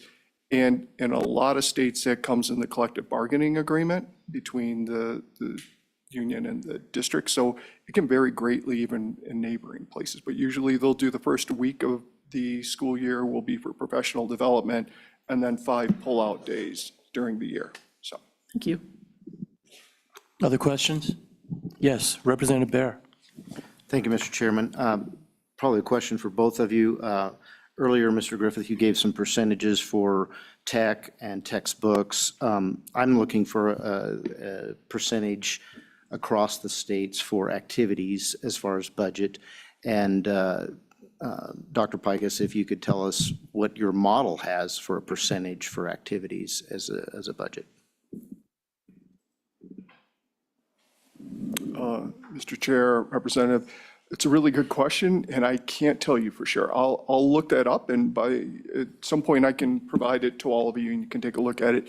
It's difficult because it's usually what we have state by state accounting that we can kind of compare states. It doesn't go into that sort of detail. It talks about staffing and things like that, but that would be kind of in the other category. But I know just anecdotally, it's in that sort of 5% range usually when you look at it in most places. The other thing is we're seeing the trend more and more. It started maybe 25 years ago, and it's really accelerated, or it is pay for play. So it's districts and schools are spending less for these activities and forcing families to spend more on them. And when the families spend on it, they don't keep track of those numbers. So that's a trend we've seen going on.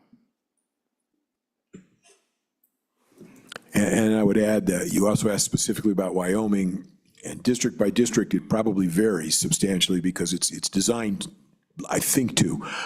Other things also cause costs or revenues to be higher in small districts, so it may not vary all that much. I can't answer it directly. I suspect that the version of the model that Matt shared with me months ago for the audit would allow me to get you that answer tomorrow morning, if that's okay. I think it's pretty straightforward to dig that answer out of there. I'm not positive, but I think it is, and it just requires playing around for a few minutes. So with your permission, I'll get back to you tomorrow. Mr. Co-Chair. Thank you, Mr. Chairman. Dr. Pikus, you mentioned that in prior recalibration, you had some adjustments that you proposed for activities. you went through the effort of remodeling this, but it was not adopted. Could you give us a high level of what those changes were that you had proposed? What we tried to do, Mr. Chair, Mr. Co-Chair, recall that this is sort of that this is an evidence-based model. There's a whole lot of evidence about research about what an activity program should exactly be. It's different opinions, and you go to some schools that have football programs that have won state championships 10 of the last 15 years, they probably have more investment in activities than schools that have different views of how important that is. So it's a little tricky.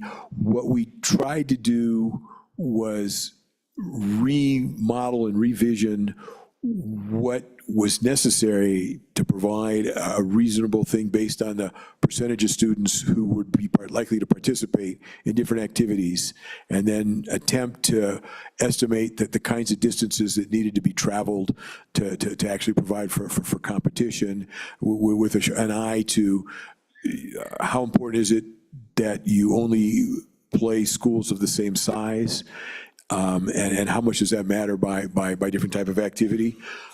Football might be more important than some smaller sports where you can put together a team in different ways. So we just looked at a different approach.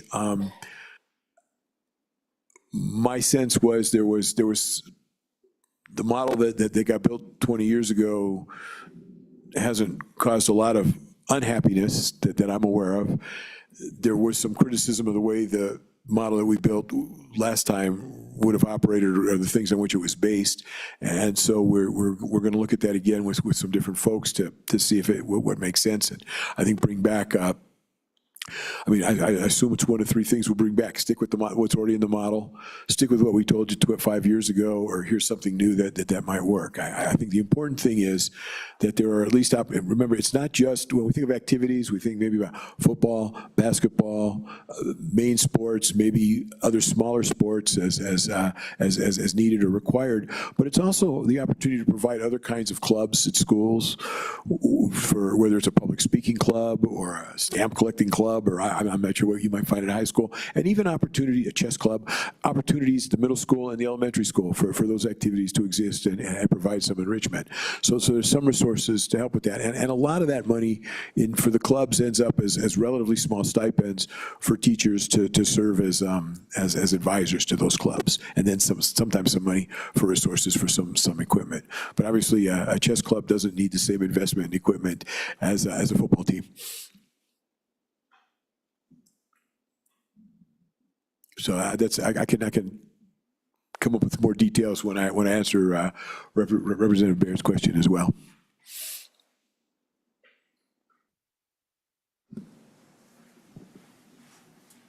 Any other questions? Okay, Doctor. Okay, thank you. That kind of covered the dollar per pupil resources section. Let's go to resources for struggling students. And this is important because it in many schools adds a lot of resources to a school. And of course, the first box is labeled special education, and topic of a special study, or it's not actually a separate study this time. We haven't yet engaged to look at it.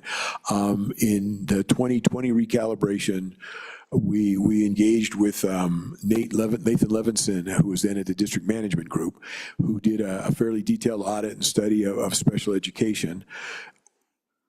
In Wyoming, you have 100% reimbursement of special education costs after accounting for federal money that districts receive for special education. And the concern always is our districts overspending as a result of the ability to be reimbursed for their costs. I think the primary finding that the district management group came to was they don't. They actually, for lack of a better term, responsibly meet the needs of IEPs as they're identified. IEPs are individualized education plans that are required for students who receive special education services.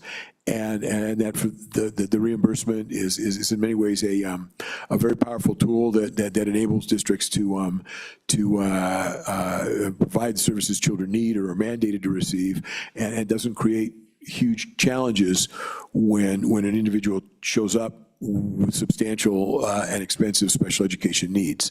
So the problem is if a child comes in and needs a service that costs $150,000 a year, I imagine that that's something that Cheyenne or Casper would not necessarily be easy for them to find, but likely could find it. But if you went to 10 Sleep, where there are very few children, that would be a budget buster. And so in the evidence-based model, what we've done in other states is there is a model for serving children with mild and moderate disabilities with the recommendation that the state reimburse or cover the cost of children with severe disabilities, so wherever they land.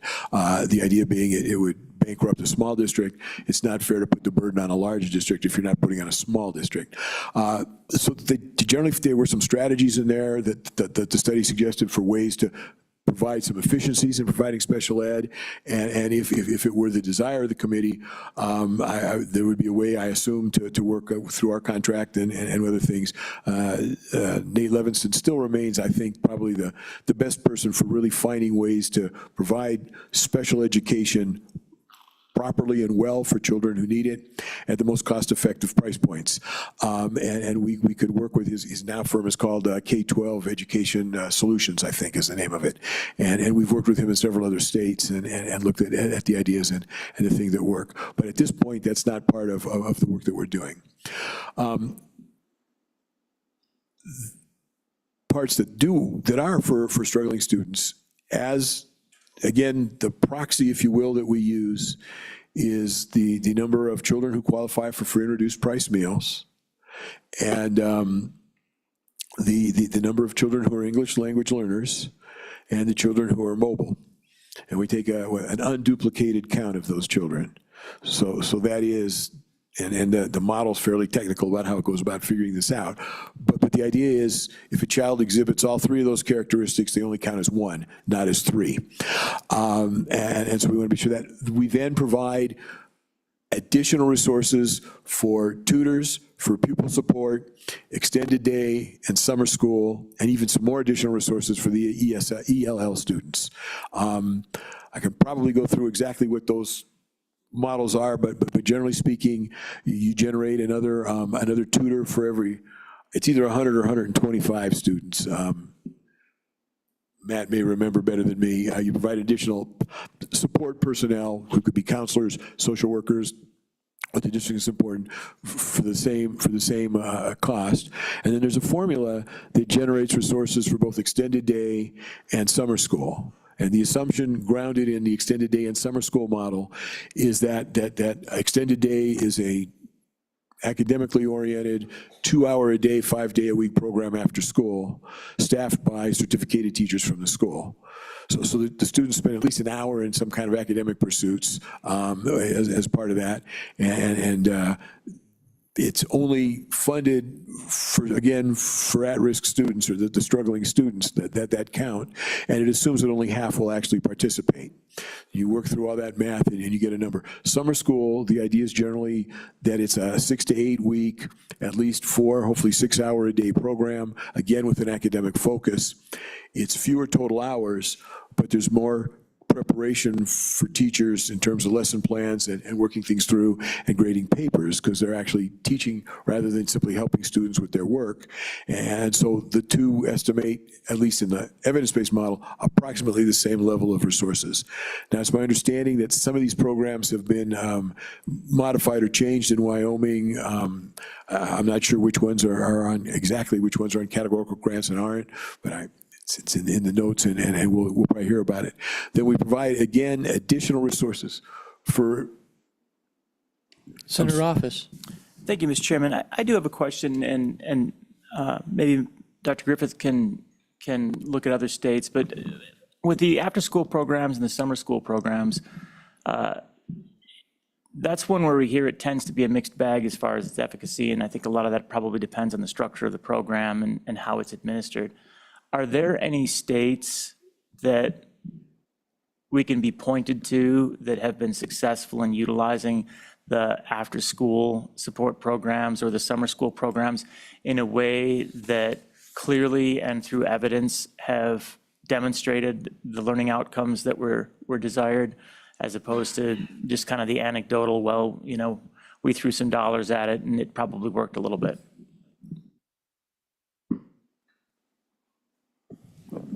Thank you. Mr. Chair, Senator, and by the way, it's not doctor, but thank you for the promotion. I just have a couple of masters. What I would say is there are a lot of good programs that are out there. We could probably point you to more ones at the district level than statewide.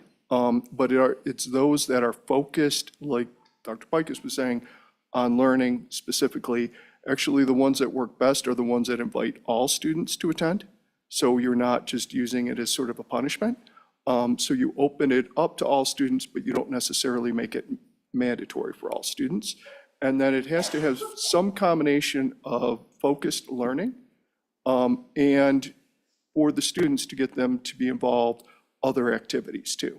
So especially summer learning, but also they find that with after school. But there are different organizations that have come up with really high quality programs that then you tend to see at the district level. We tend not, I probably couldn't point to a state and say this state is completely successful, but we can provide you with some of that if you'd like to take a look at it, so. Well, Yes, please. thank you. Yeah, and that would be good. And I'm kind of disappointed to hear there's no state out there that has any exceptional programs, that it is on a district by district basis. Nobody's really found a way to fund that. I know with the extended day programs, one of the challenges with providing support to struggling students is that you don't necessarily just want to take them out of the classroom because you've fallen behind a little bit in math, so let's take you out of the classroom so you can fall behind in science while you're gone, and we'll catch you up on math. As we look at that support data, though, and the efficacy, the effect size of programs on struggling students, I think that would be something else that would be beneficial to see is, how well do these work when they're structured appropriately? And what Dr. Pike has described as 2 days after every day of school available to provide support, that's obviously going to be meaningful. And if you have a certified teacher there providing that extended day support, you can see how somebody's going to be able to catch up. But can you get us a little more information about what is successful to achieve a legitimate effect size versus what districts might be doing that is unsuccessful? Sounds great. Thank you. Then I'll carry forward. Thank you. We have additional resources for English language learners as well. There are very few English language learners in most Wyoming school districts. I believe the one exception, excuse me, I'm really sorry, is Teton County,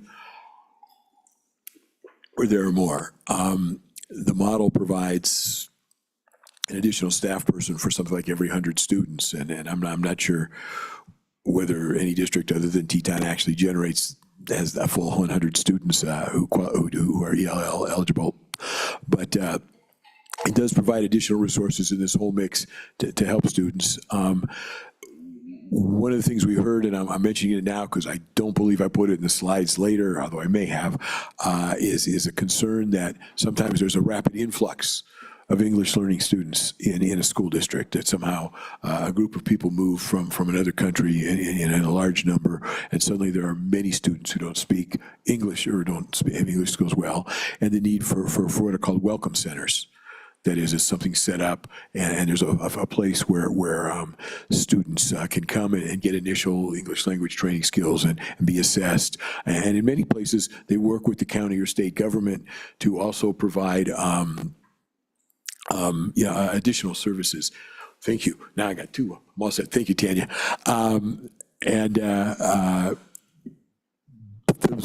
The idea would be to do that. We would see that as sort of one-time kind of expenditures over a short period of time, because the likelihood is the influx would show up over a short period of time, whether that's 6 months, 2 years, whatever it is.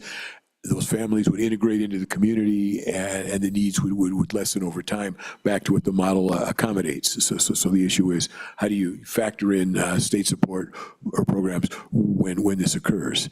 And it happens in all locations around the country. It's sort of an unpredictable thing until people people start moving in. And so that's our sense of the best way to deal with the relatively infrequent occurrence of a large influx all at once. And it would be, if you will, outside of the model. And finally, the model has resources for alternative schools. In our mind, an alternative school is a very small school, up to 50, 60, maybe 70 students. And it's for students who just simply are not succeeding for whatever reason in regular school. Generally, it's at the high school level. There is some sense that maybe they're needed at the middle school level. I'm not sure that there's a whole lot of research that says it's really that essential yet at that level. But we staff them, and we use this formula for some very small schools as well. But it's resourced with the amount of money equal to enough money for an assistant principal, and then one teacher salary for every 7 students. So if you had an alternative school with 49 children, you'd have funding for an assistant principal and 7 teachers. But you would assume that some of those teachers would do other things. For example, one could be a coach or a counselor or a social worker or mental health professional. So we'd use those 7 teaching positions or certificated positions to meet the needs of all of those students. And then your teaching staff, you would want to have able to teach all of the subjects that students in an alternative high school need to take. So that's the concept behind it. And again, it follows the theme of the model generally in a block grant where there should be adequate level of resources to meet the needs of a school, but it leaves it up to the individuals who are operating the school to know how best to use the resources that they have. And it's what's needed by the specific mix of children in the alternative school. But the other challenge in Wyoming, but actually anywhere, is identifying people who have the skills you need to serve the needs of the students. And that's, that could be harder in more rural parts of Wyoming than it is in central San Francisco. So those pieces are all what come together to work that out. And then they generate the other resources for a building and maintenance and things. Often alternative schools are in a corner of a high school lot, a high school field. Sometimes they're standalone independent. Sometimes they're in an old office building or some other kind of facility. It just varies. But the idea is to provide the resources needed for what's effectively a very small high school. That ends that box. Are there any questions? Yes, Senator Schuler. Thank you, Mr. Chairman. Just a question on our students that might have to be mandated maybe to go out of state. For instance, maybe in a PRT, a psychiatric residential treatment program. Are they still reimbursed 100% with special ed funds? Do you know that? I've had districts ask, and I know we're not talking a lot of students here, but how's the reimbursement work for those folks? Thank you, Mr. Chair. Senator Schuler, I'm sorry. Assuming that the district itself is responsible for the contracts to make those arrangements, then they would be reimbursed through the state system. Other questions? Until Matt tells me differently. But I think that's how it works. Proceed. Thank you, Mr. Chair. The next box is sorted down below over on the left, central office. And school districts need central offices to organize and manage the needs of the school district. The first on the list is operations and maintenance. The model that we built in 2005 was based on the best research we could identify at the time as to how to estimate those costs. And largely, it became three categories of personnel: custodians, maintenance workers, groundskeepers.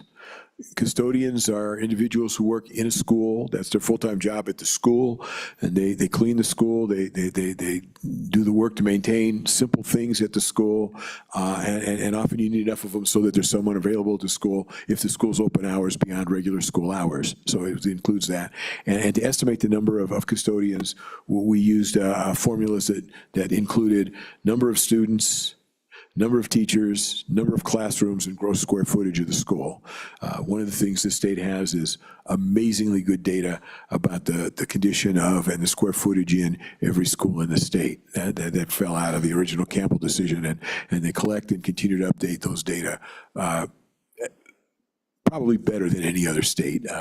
There's a few other states that collect pretty good facilities data, but Wyoming's been ahead of the curve on that for a long time.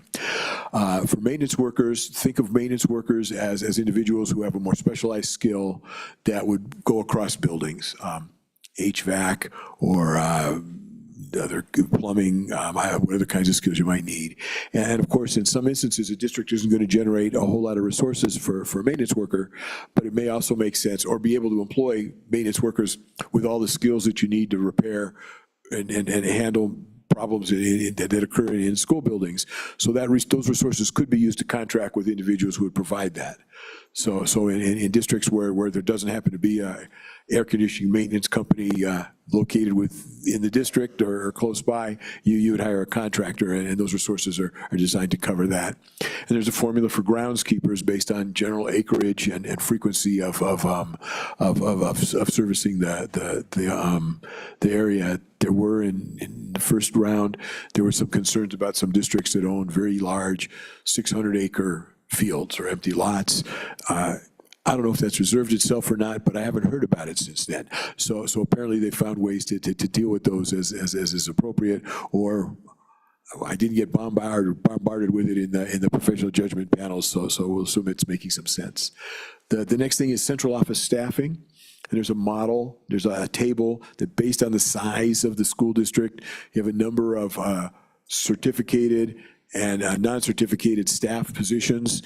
Every school district has a superintendent, a business manager, there's frequently a special education director, hopefully somebody is a curriculum leader, curriculum director, but again, in a small district, that could also be the superintendent.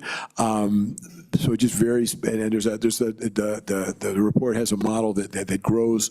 So at about 4,000 students, I believe there's roughly 8 certificated positions and 16 non-certificated positions. So that would include directors of operation and maintenance. It would include clerical staff, accounting staff, bookkeeping staff, a business manager, potentially in a big district, in addition to business manager, there may be a budget officer. It varies and it depends, but it includes all that level of staff. Transportation is like special ed. It's almost 100% reimbursed. The one exception being bus mileage over 150 miles for student activities is only reimbursed 150 miles each way. So if you travel beyond 150 miles for an athletic event, the last bit of that is part of the responsibility of the school district, as well as the other costs of food and lodging and things like that are part of the activities budget. And then food services has been I don't know if the word controversial is the right one or not. We have argued, based on most of the school food services data around the country, that with federal subsidies, school food services should be self-supporting. That is, between the reimbursement from the federal government and full pay students who pay for the cost of a meal, food services should break even. Most districts have argued that is not the case. We can have more details about that when we talk about the PJ panels. The judge has called our bluff, if you will. He says we have to do something about that, or the state has to do something about that. We can only make recommendations. So we are working to find a path to try to estimate how that works, what might happen.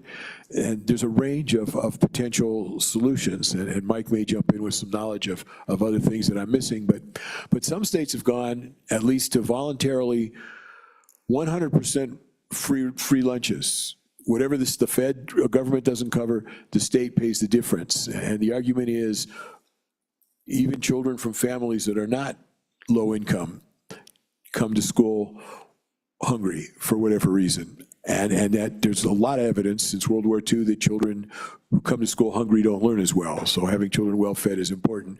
And so they've invested in meals as one way to help student performance.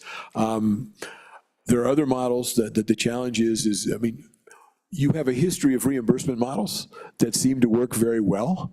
that is, school districts don't appear to take advantage of and overspend and overdo. So it's possible that some kind of reimbursement model beyond federal reimbursements might make some sense. We try to look into that. The challenge is, as the price goes up of the meal for people who have to pay, there's less demand for it. We also heard in the PJ panels, we'll talk about it again when we get to that many districts are leaving the federal program because the requirements for food is, as they basically, what the message I heard was something on the order of, we now can provide them with the food they'll eat.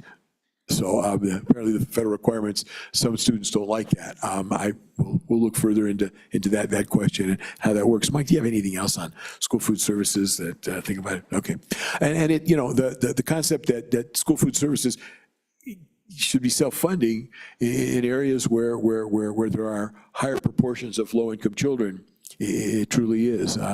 Again, ends of one are bad, but the school that I'm on the board of with 1,800 students in three schools, 98.5% qualify for free and reduced price lunch.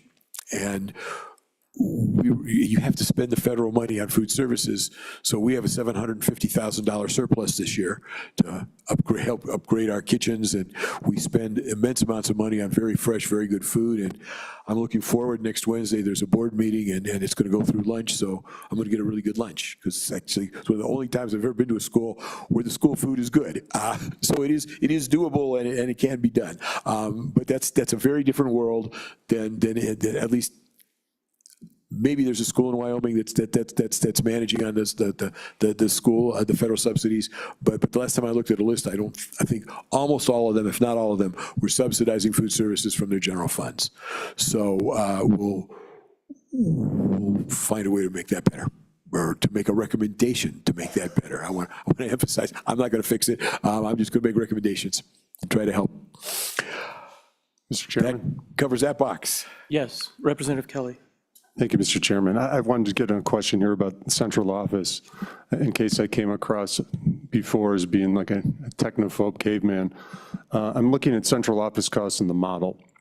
How does the model estimate increasing efficiencies from AI? Because we talk about staffing, such as clerical staffing, administrative assistants, and the staff required to do work 20 years ago is not what's required now to do the basics for accounting and whatnot. So how does your model incorporate AI efficiencies into the spending model?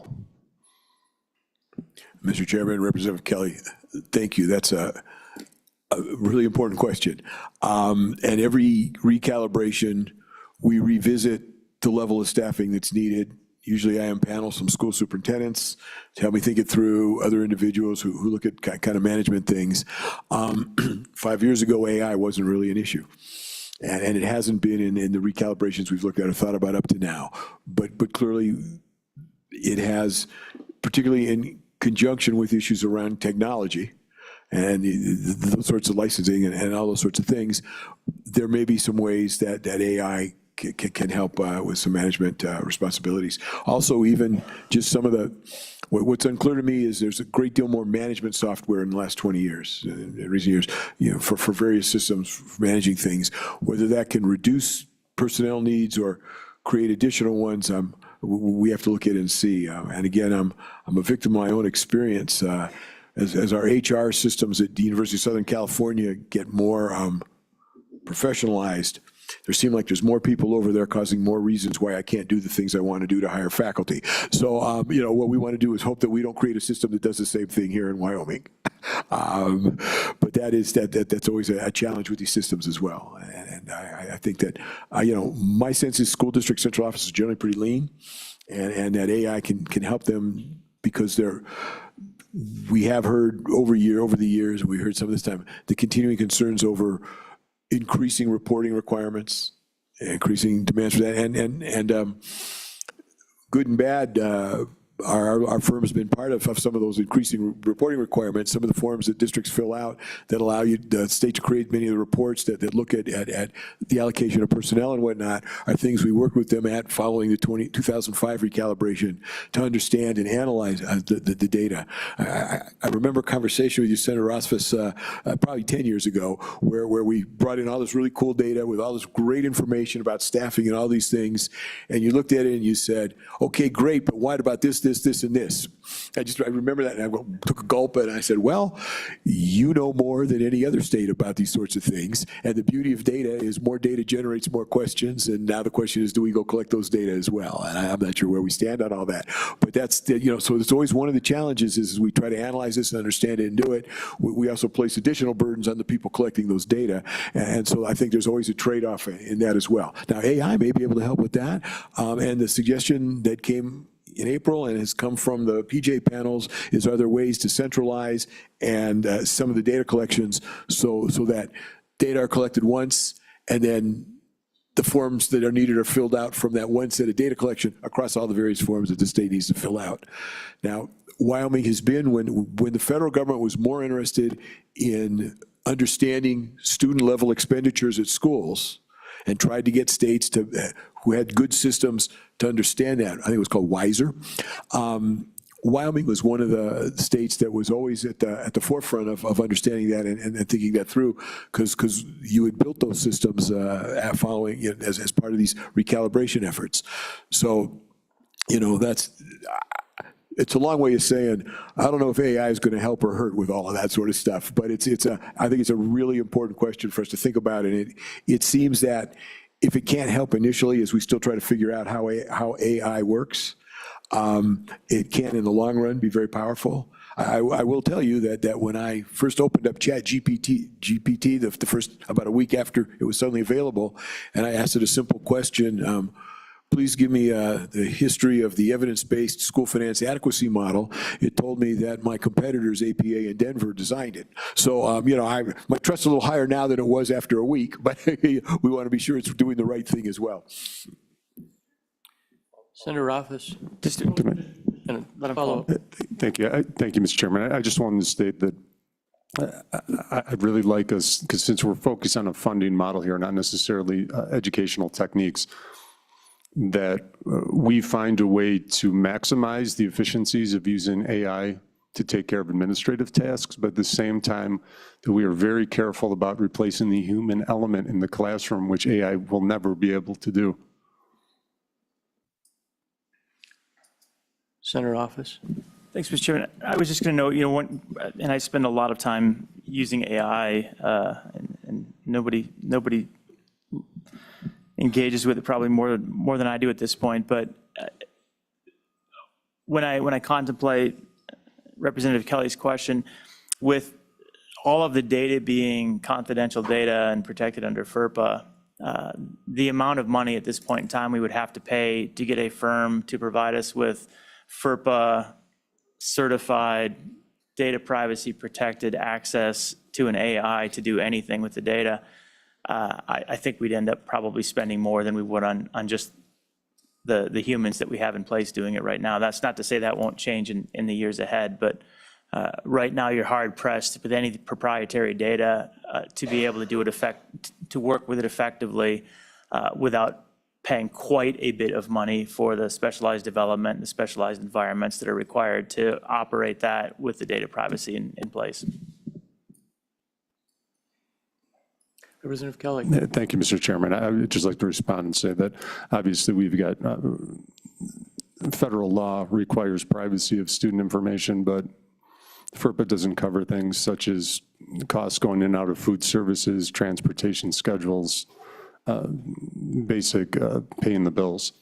So there are considerations there if we're talking about confidential student information, classroom performance, but we're talking about the basic operations of facilities. FERPA doesn't cover that. Co-Chairman Heiner. Thank you, Mr. Chairman. Dr. Pikus, you talked a little bit about federal monies coming into the school districts, not only for nutrition, but other programs that we have. And that's a big unknown for us as a committee. We don't know what the future is going to be like for those federal monies. So it's hard to gauge what to do in the next 5 years. So from your experience and your expertise, where do you see it going on the federal level for not only nutrition, and maybe Master Griffith can add into this, but I see his degree is from Ireland, so maybe he's got some additional insight there. But what should we be able to feel certain about, and what should we take with a grain of salt or caution? Please. Mr. Chair, Representative. So a lot unknown right now. What we do know in the president's proposed bill is budget. It would protect Title I, that would go unchanged, and it would protect IDEA, the majority of IDEA, special ed funding. Those two equate to about 75% of all federal dollars that go out to states. All of the other programs are an unknown right now. Under the budget, they would be eliminated and be replaced with a completely new program that would be worth $2 billion or so, and we don't know how that would be distributed, how much your state would get. Would it replace the funding that you would lose from the other programs? But programs like Title II, McKinney-Vento, which is for students experiencing homelessness, a lot of those programs would be eliminated if this were true. Now, this still has to go through Congress, so there's probably going to be a lot of changes. So we really don't know. I mean, if it did pass in its current form, it would be probably, for most states, about a 5 to 7% reduction in federal dollars. But a lot of things can change between now and then. But the big point, I think, that people at least saw is Title I and IDEA at least are being protected, and those are the two big programs, so.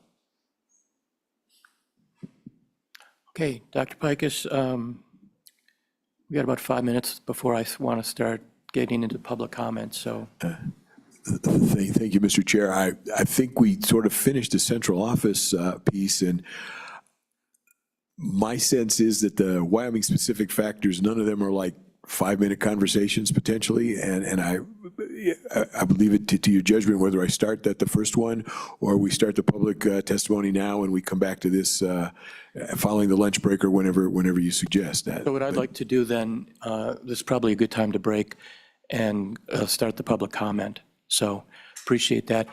For those, a couple comments before we start the public comment.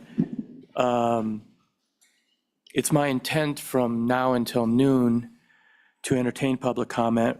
What I would prefer is trying to keep each public comment to about 5 minutes, only so that it gives everyone the opportunity who has to leave this morning to be given the opportunity to speak. I will tell you that I will also be giving an opportunity this afternoon for public comment as well for those folks who can't, will not be here tomorrow.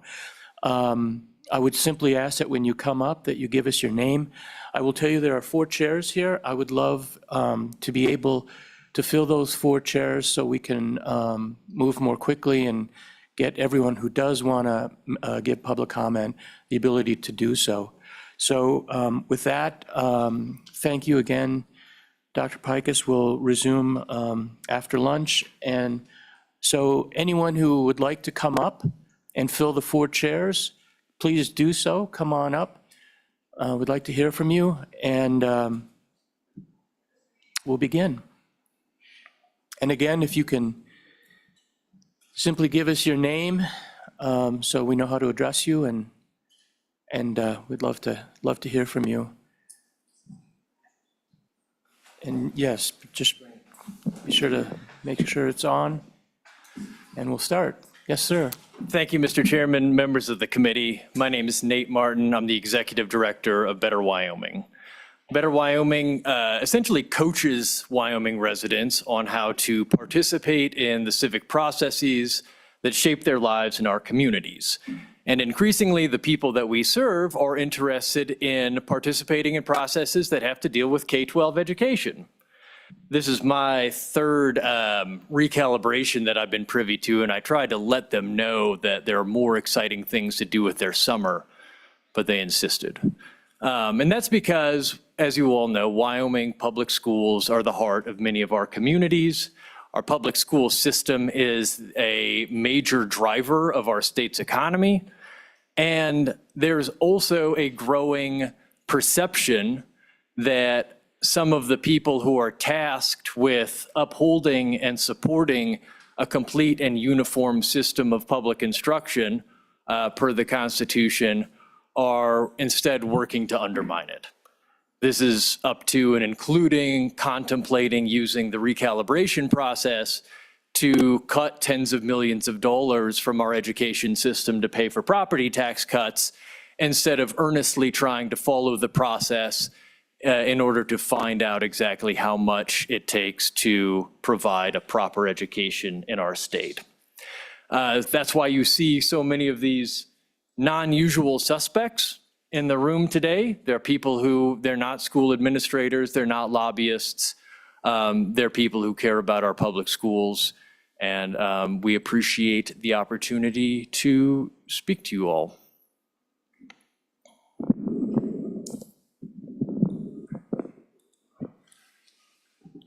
Chair, committee, I want to say thank you today for the opportunity to support our communities and to tell my story. My name is Matt Crabb, and I'm a Casper community member, a child of the 80s and the 90s, and my K-12 education went through the Natrona County School District.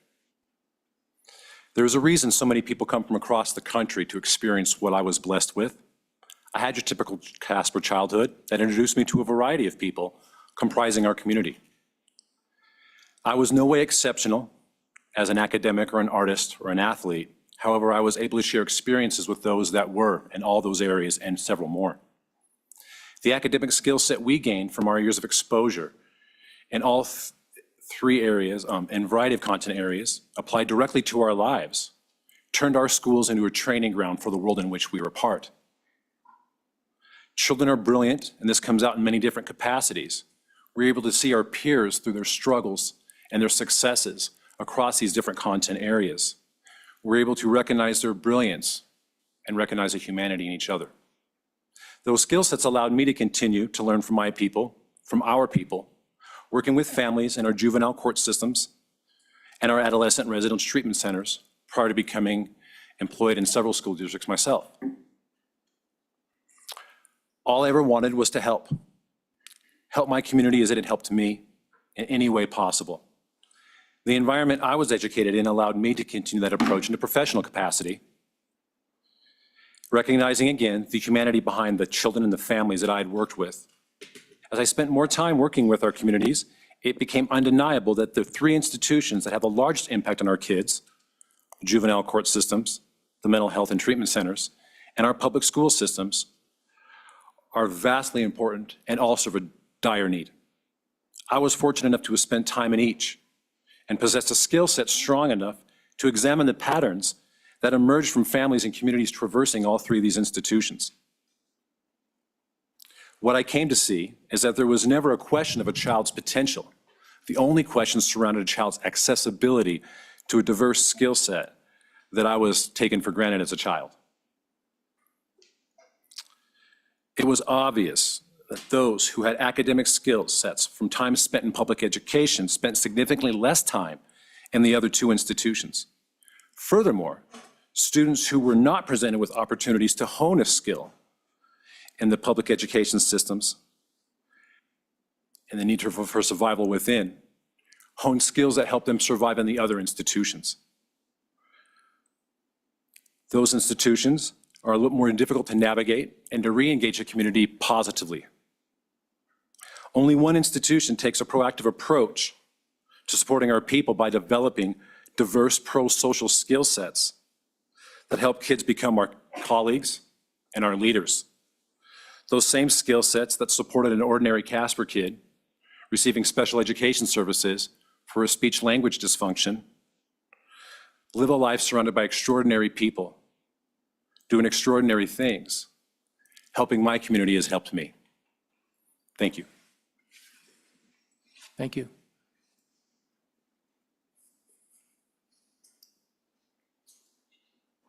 Is this on? Oh, there it is. Thank you, Chair, members of the committee.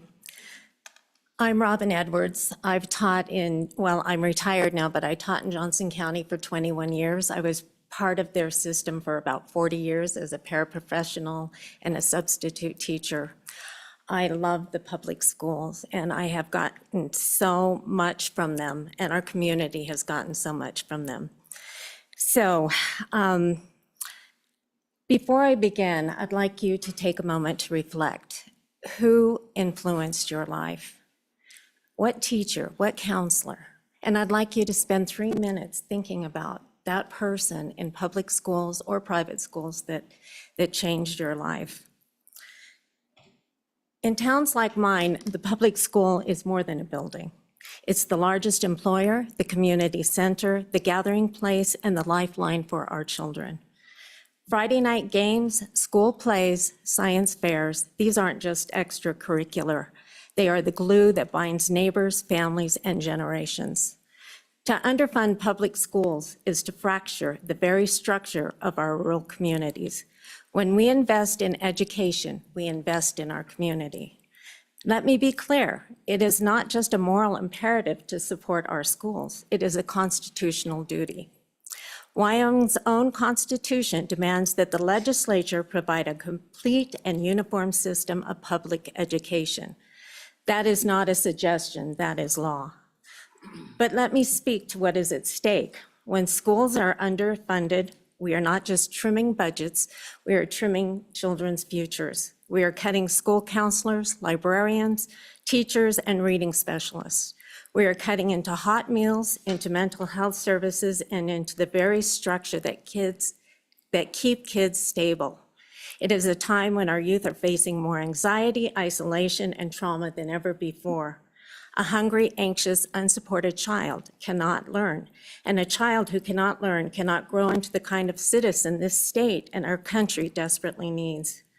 We are asking you, as elected officials, as stewards of the public good, and as human beings, to fully fund public education, to meet your constitutional duty obligations, not just in name, but in spirit. Because without a robust public school, our small towns will unravel, our communities will erode, and our children, especially those in poverty, will be more vulnerable to falling through the cracks. We already know the pipeline. Undereducated children are more likely to face addiction, incarceration, and lost potential. Think of Wyoming's future. Now, think again of the person that you held in your heart. Think about the difference that made in your life. And imagine a world where they weren't there because funding wasn't there. And quietly in your heart, thank them. Then make sure every child in Wyoming has someone like them standing in their corner. Thank you. Thank you.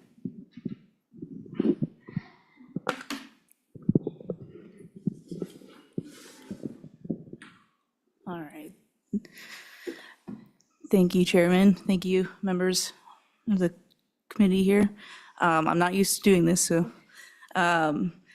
Take your My time. name is Robin Harriet. Mrs. Edwards actually taught me in 5th grade, middle school. And I'm coming here to testify to you how important it was for me to be in rural public school. Being that I'm a person with ADHD and autism, and I'm also a mother of 2 amazing kids, and they're very successful in the public school system. Going to public school helped me with socialization and being able to properly communicate with multiple types of people. With it being difficult to communicate in some aspects of being overstimulated or nervous, this was a very good tool for me to be able to do that. It's also provided me with an amazing support system. Our public schools in our small town of Buffalo brings the community together, makes us stronger as a whole, which helps us to have a better sense of taking care of each other. This world is very cruel and unusual in these times, and we need to be able to learn to take care of each other again. For example, I lost my biological father very tragically through suicide when I was 15 years old. I'm going to be honest, if I wasn't involved in the public school system, I don't know that I would be here right now speaking to you today. The rural public school system saved me from taking my own life. Not only did the public school provide me with my education, but a safe place for me to have a positive outlet within the community. Gave me somewhere where I felt like I could fit in and not be judged. Not every child has a safe place to go to when at home. I was one of those children, especially after my biological father passed. The public school system provided that for me. They also provided me with many keys to my success in life. They have provided the support to become well-educated, and with that, I am now a very successful phlebotomist at the hospital that both my children and myself were born in. And speaking of my children, they're boys, both 14 and 11. They're becoming very successful with the same guidance and education provided by that same rural public school system that I received my education. They're continuing to build an amazing support system and education that I wouldn't have it any other way. To continue as an adult, I still feel like I have a very close connection within the rural public school district. I'm very close with multiple teachers and staff. These connections are very important for mental health and wellness, and without those healthy mental health connections, you won't have a healthy way of learning. With that being said, the public school system has had and will continue to play a large part of me being a successful human being all around. Thank you for your time. Thank you. Thank you.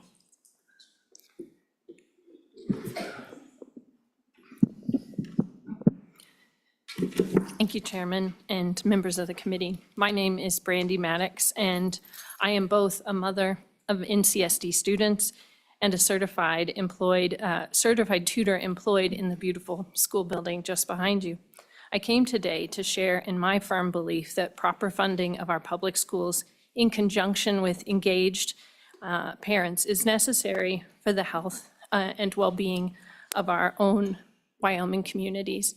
I was born and raised in Missouri, and I began my teaching career there, and I can attest to the lack of funding and what it does in schools.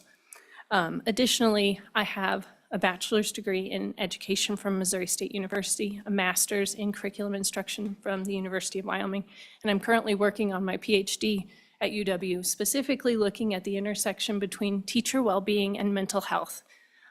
It's a field that is growing, and I hope to be a person who moves the compass on that for teachers, because teachers impact the well-being of our students. I'm in the fortunate place where I have witnessed the way that our schools have dynamically collaborated with our family to address the academic, social, and emotional needs of my own children. My son was provided with additional support by his counselor when he was in kindergarten, when I was experiencing a very difficult pregnancy with my daughter. Sorry, I get a little nervous. Currently, he is a very successful student who holds multiple academic awards and records at his school. He is on track to graduate with his associate's degree at the same time as his diploma because of the support of our community and the resources offered to our students. I say this because there are many who would say that our school system is failing or inadequate. I work to remediate students in English, and I see and work with students who struggle every day. I love the work that I do. I love my students, and I love getting to make a difference. These students have severe absence rates. They have extenuating circumstances, such as being in foster care or experiencing the death of a parent. They struggle with trauma that is occurring in their world. And I do the math after every graduation, which I attend, because that is a huge part of the motivation. I get to be there to congratulate my kids as they walk across the stage. And that math shows me that my department, the tutors of NCHS, impact 1 in 4 students of every graduating class, approximately. What I know to be true is that for students to succeed, we need both properly funded schools, and parents connected and willing to collaborate. At parent-teacher conferences, I unfortunately only get to speak to one to two parents per conference, but I work with a very specific set of students within the population. And this lack of connectivity is a symptom of deeper roots. It is easy to point fingers at large and faceless systems. It is harder to face the uncomfortable position we find ourselves in. It is the complex interactions of overstressed systems, under-supported parents, and a deeply polarized climate. Recalibrating in a way that filters money away from public schools is a disservice to a majority of our Wyoming students. And I thank you for your time and your consideration. Thank you. My name is Mary Schmidt, and I want to thank you for allowing us to speak today.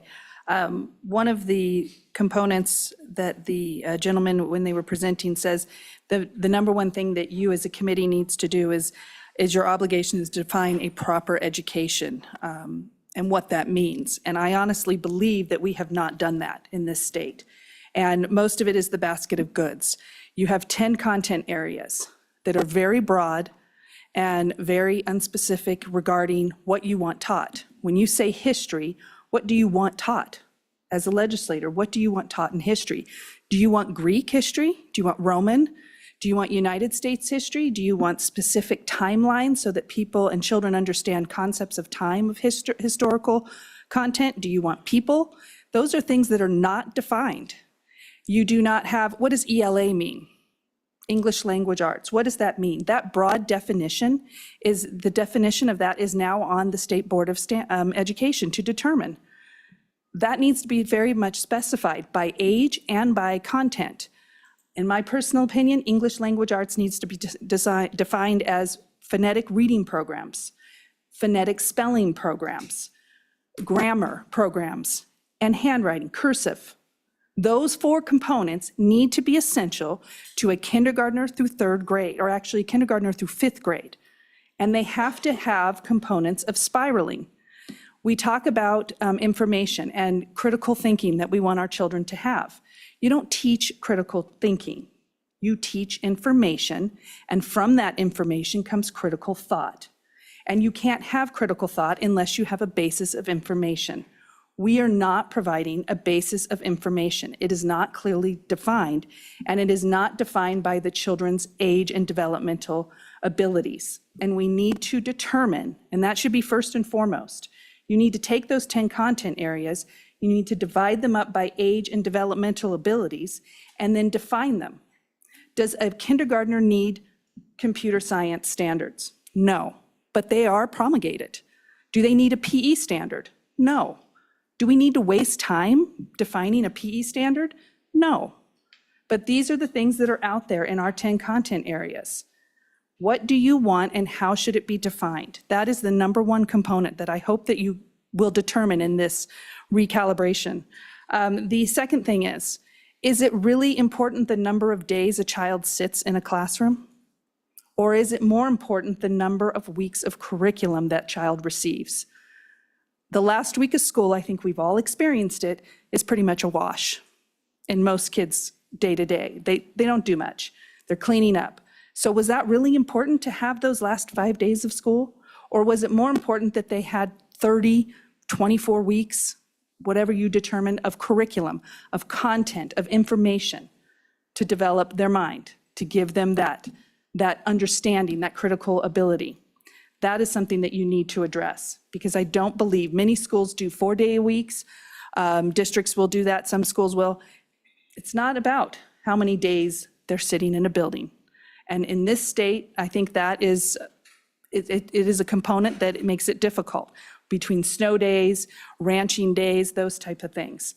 Are we giving them the content? That is important. Another component is, what is our College of Education at the University of Wyoming teaching? I am a school board trustee, but I am not speaking on behalf of the school board. I make that very clear. But we have talked with elementary teachers that went through a program of phonetic learning. Teachers that had taught for 10 to 20 years. They said they never learned that in college. Why weren't they taught that? That's a question I have. I don't see that listed at the University of Wyoming's education course list. They don't have anything on there that I can see. Maybe it's in the weeds of the title, but I don't see it. Phonetic understanding of reading is very important. Spiraling. Spiraling is such a huge concept that we do not equate in our education system. A child cannot learn one concept in one introduction. They need to have it introduced to them over 3 or 4 times.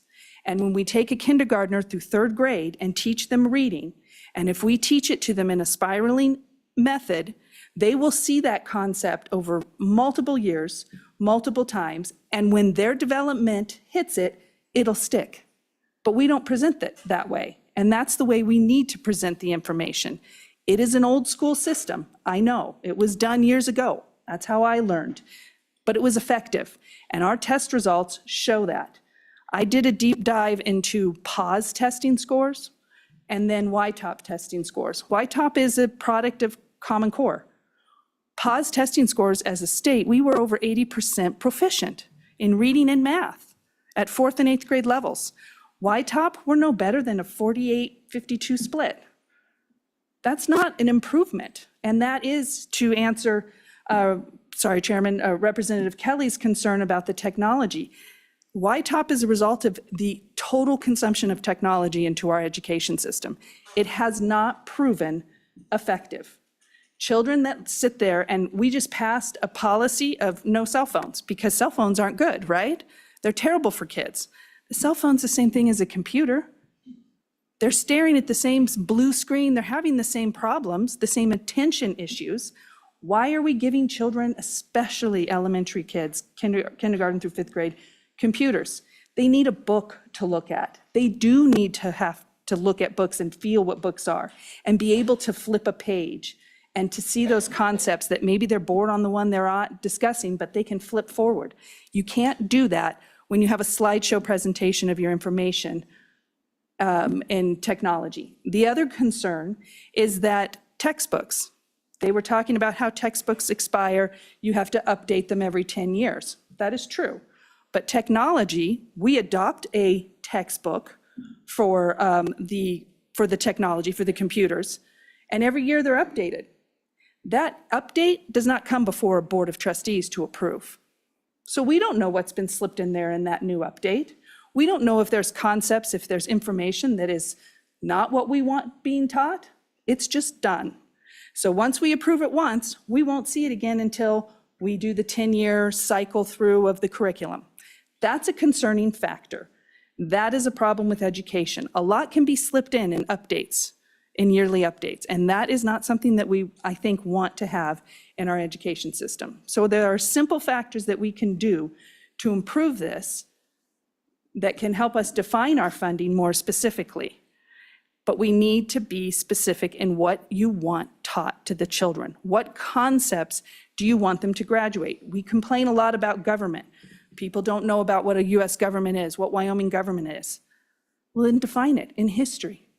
Define it in that basket of goods. Because having unelected bureaucrats define it is where we're at, is why we have the problems we have. Another concept is libraries. There's a lot of back and forth on that. But school libraries, in their current forms, do not support the educational learning. A teacher does not send students at high school to go to the library and research the Cold War. Where do they send them? To their computers. So are we spending money on libraries? For what? They're not using them. Kids don't use them, except maybe they go in there to study. Maybe they just go in there to get away from the noise of a high school. But they're not being used for what their intended purpose was. So we either need to make a decision. Are we going to fund libraries in school with books on shelves? Or are we going to use that space for support, tutor, otherwise, and get rid of the books and just resort to these? That's something that you need to address. They're all major components of educating a student. One last concept that it does bother me because I believe in educating a student. I don't believe in supporting a system. Our system, everything that you're talking about is about a system. It's not about the student. It's not about the outcome of the student. It's about a system. We're talking about educating children. And that's one of the problems parents have, that parents are looking at you in this recalibration and looking at school systems and saying, my kid's not being educated. So what are we doing? They're looking at it through their children's eyes and the results of their children. And I feel like we're looking at it as a result of, is our system supported? Those are two totally different perspectives. And if we don't reconcile that, then we're going to have more and more contention regarding education. And I stand for any questions. Thank you so much. Thank you. Appreciate that. Who else would like to come up? Please do.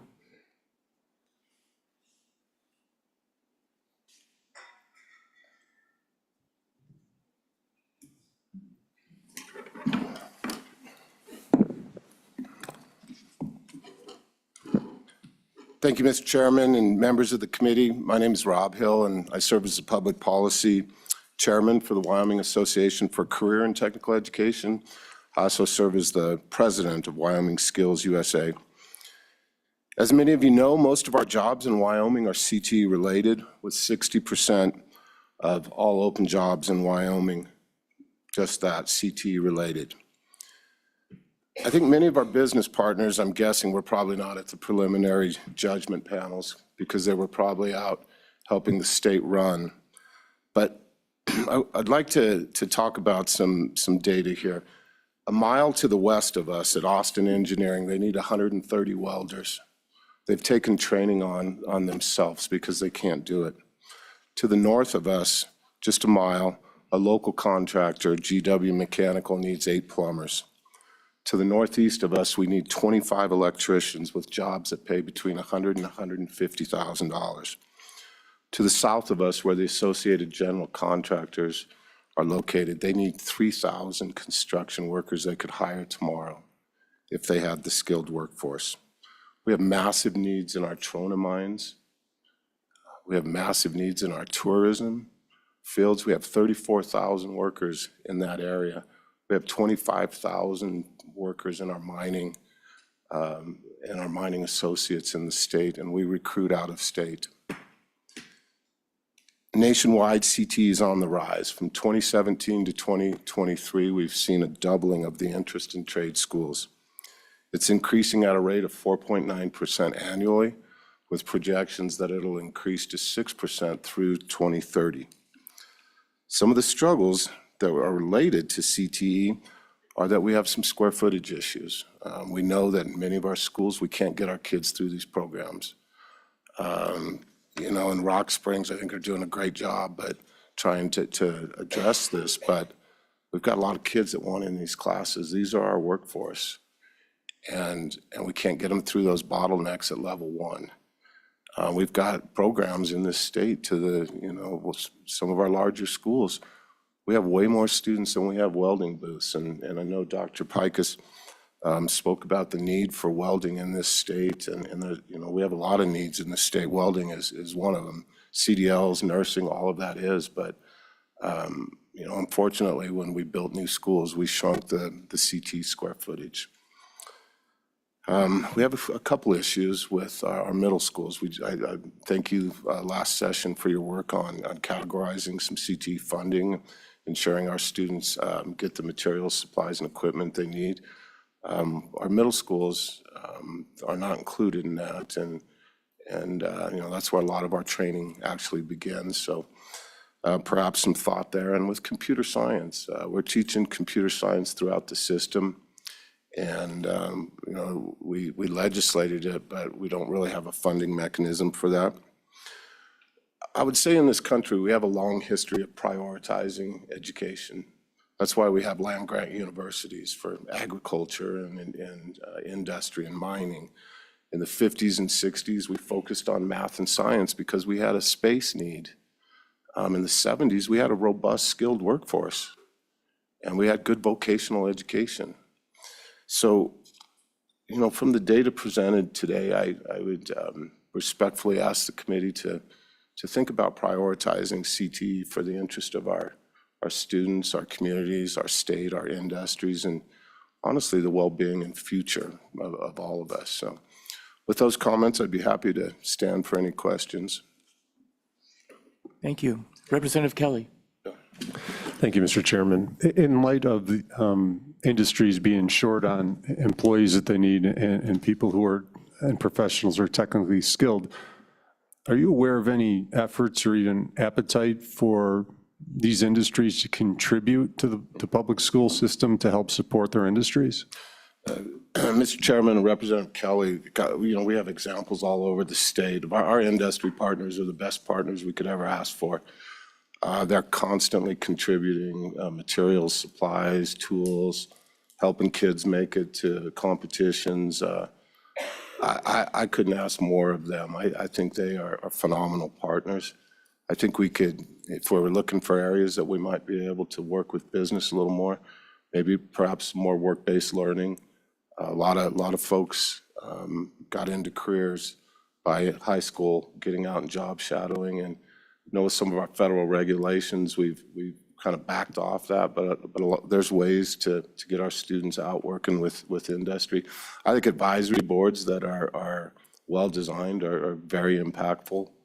But I think Wyoming does a great job of our business folks stepping up and supporting CTE. Thank you. Mr. Chairman. Yes, sir. Mr. Chairman, Committee, I'm Joey Karenny. I'm Executive Director of Rural Wyoming Matters. I do not envy your task. I'm assuming most of you signed up for it, but I'm glad to see that we have a series of educators, entrepreneurs, and agricultural people on the committee, because you know what it takes to make Wyoming work, from K through 12 all the way through what we expect out of people who are coming out of our K through 12 system. I've heard multiple mentions of the Article 7, Section 1 complete and uniform system of public instruction, which absolutely is a constitutional duty. You all swore an oath to it. It's in there, and it's at the top of Article 7. But for many years and many conversations, I haven't heard too much focus on the Article 7, Section 8, equitable allocation of the income among all school districts in the state, and Section 9, that the will fund and create and maintain a thorough and efficient system of public schools. And I'm not here to argue for one thing or another. I just hope that the work of this committee will contemplate on each policy and each provision of the policy efficiency, and define what that means to you, what that may mean to the committee, and that has to be developed into a policy that works for Wyoming, but also has to be sold to both chambers and then face the chief executive's pen in the end. I don't believe that the constitutional requirement and mandate for efficiency means come in at schools with a chainsaw. It means, what are we getting for our dollars, and is it the best we can do? Are we optimizing the cost versus value of the education? And that's really going to come down to, what is the basket of goods? What are we considering the size to be, the constituency of that basket, and then the expectation of what comes out of that basket. So like I said when I started, I don't envy what you guys have to do here. But I would ask that the committee regularly, throughout its conversations, contemplate the efficiency and the equitable distribution, and define amongst yourselves what that'll mean individually for the committee, and what those conversations will look like when we get to the State House, because I really don't want to see all the work being done with good intent just to get destroyed once it comes time to do this work in January. The other thing that I'll ask is, just in the conversation, not for a result, but how are these efforts, intentions, and dollars being directed at the classroom, the child, and the teacher? That might help with the equitable distribution. I have my own opinions about things, especially being from and supporting rural Wyoming, but I'll leave that to you to make that sausage. I'm just asking that those specific provisions of the Constitution, not just the one that keeps getting repeated, are part of this conversation and serious considerations for the proposals that will be coming in the next few months. And with that, I'll stand for any questions. Thank you, sir. Please come on up.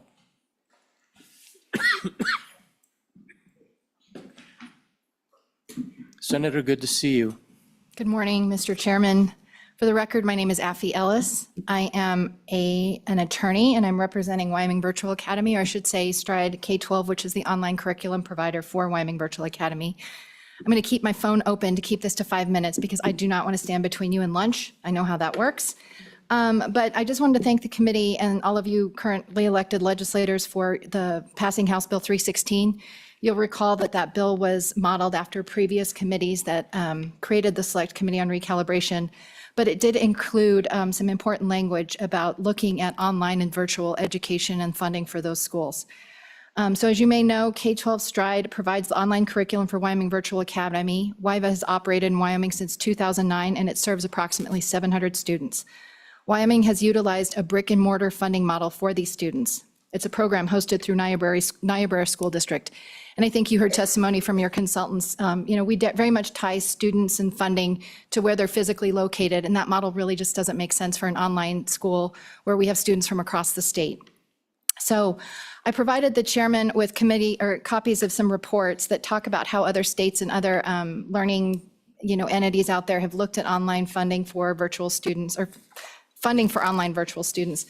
I didn't want to clog your report, and really they just kind of contain some excerpts, but I just wanted to urge this committee to start looking at some of those other funding models that maybe perhaps make better sense. I know Senator Rothfuss and I have talked about this for years. When we had online students come into the state of Wyoming, we just smushed them into the existing formula, and it really doesn't adequately provide, I think, for their funding needs. We talk a lot about the cost of the funding model being teachers, and that makes a lot of sense, but other components of the model, transportation, those costs are different. Shipping of materials, online, computers, they're just different.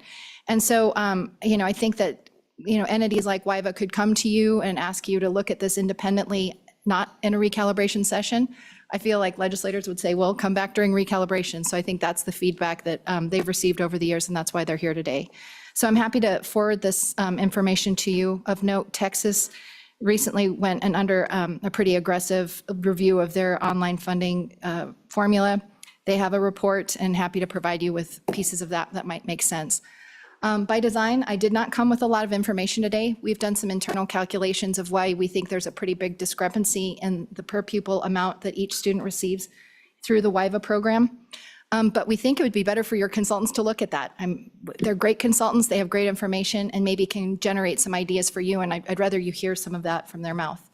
I suspect many of you might have some questions about what WIVA is. Another counterpart of ours is Connections Academy. They're based out of a different school district. These are a little different than the online offerings that are provided by each of the Wyoming school districts. So I don't have a lot of that information. And for those of you who have served on education, which I'm looking at the Senate side, I know you're all very well versed in these topics, maybe less so on the House side, except for Representative Andrew. So don't want to do a deep dive into what online is and isn't, but just wanted to flag that as an issue that I would urge you to take up as you do your work this summer and into next year. With that, I'm happy to answer any questions. Thank you. Questions? Anyone?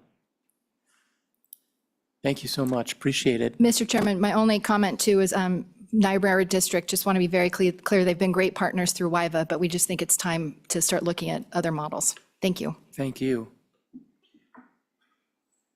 Anyone else? We still have time. Please come up. Now's your opportunity to be heard. Chairman and members of the committee, my name is Melissa Behringer. I have sons that are going to be seniors next year. I urge you to fund our public schools to the highest ability. I think our kids are our greatest resource, and we really need to spend time and energy on what we can do to make their lives better. I've spent a lot of time this last few months in meetings on policy around firearms, which really should not be in our schools. Also on bathrooms, which really is not an issue. So I would urge you, when you do go back to the lawmaking process, to make decisions about our students that are going to help them, that are going to solve problems instead of create problems. That's all I have. Thank you. Thank you. Yes, sir. Thank you, Mr. Chairman, representatives of the committee. My name is Joseph Martinez, and I'm a CTE instructor at Niobrara County High School, ironically. with all the talk about career and technical education this last few years and some of the progress we've made, my primary concern is that we'll just kind of overlook that. And, when we're discussing CTE and some of the conversations that were had up here today, it seems like there's slightly different definitions of career and technical education. And I think a lot of times when we're looking at the funding model, we're talking about the digital aspect of that. And I think that's fairly well funded. My concern is more of the hands-on side of things, the welding, the construction, et cetera. I know that in my personal program, a lot of my materials are donated from our business partners, and without those valuable donations, we would really struggle in my district. But I think there's some other industries that are also overlooked, including like plumbing, electrical, HVAC, and extraction, that I'm not sure that there's any focus at all in the high school for any of these industries, and those are extremely vital to the success of Wyoming. So as you move forward through this process, I would just ask that you would keep career and technical education just a priority and not just a secondary, ideology or ideal. So thank you very much. With that, I'd be happy to stand for any questions. Yes, Representative Yen. Mr. Chairman, thank you. Mr. Martinez, is that correct? Correct. Mr. Martinez, thank you for being here. So would you say that the biggest issue with CTE right now is just the facilities side of things, not necessarily the component side? I'm trying to figure out where that balance is between what we have in our recalibration versus what we need in facilities. Mr. Chairman, Representative Yen, that's a very good question. I think facilities is a major concern and a major problem. I don't know that it is the problem. I think a lot of the issue is that we just aren't given the same attention as a lot of other areas in education. You're talking all day about instructional coaches. You're talking about people coming in, external experts. In my entire tenure as an instructor, I've never had an outside person come in and try and coach me how to do what it is that I do. They don't give us resources. When you're talking about pulling kids out of programs, well, they pull them out of my program, but those same kids still struggle in my class, and I have to get them caught up, but I don't get any additional resources to do that. So I think the real issue is just the way it's viewed and the lens it's looked at as secondary in education as opposed to being equal. Other questions? Thank you so much. Appreciate it. Anyone else? I will be giving additional time this afternoon for public comment, but we still have 5 minutes if anyone would like to come up. Okay. Well, with that, committee, let us take our assigned lunch break. We'll reconvene at 1 o'clock. Thank you.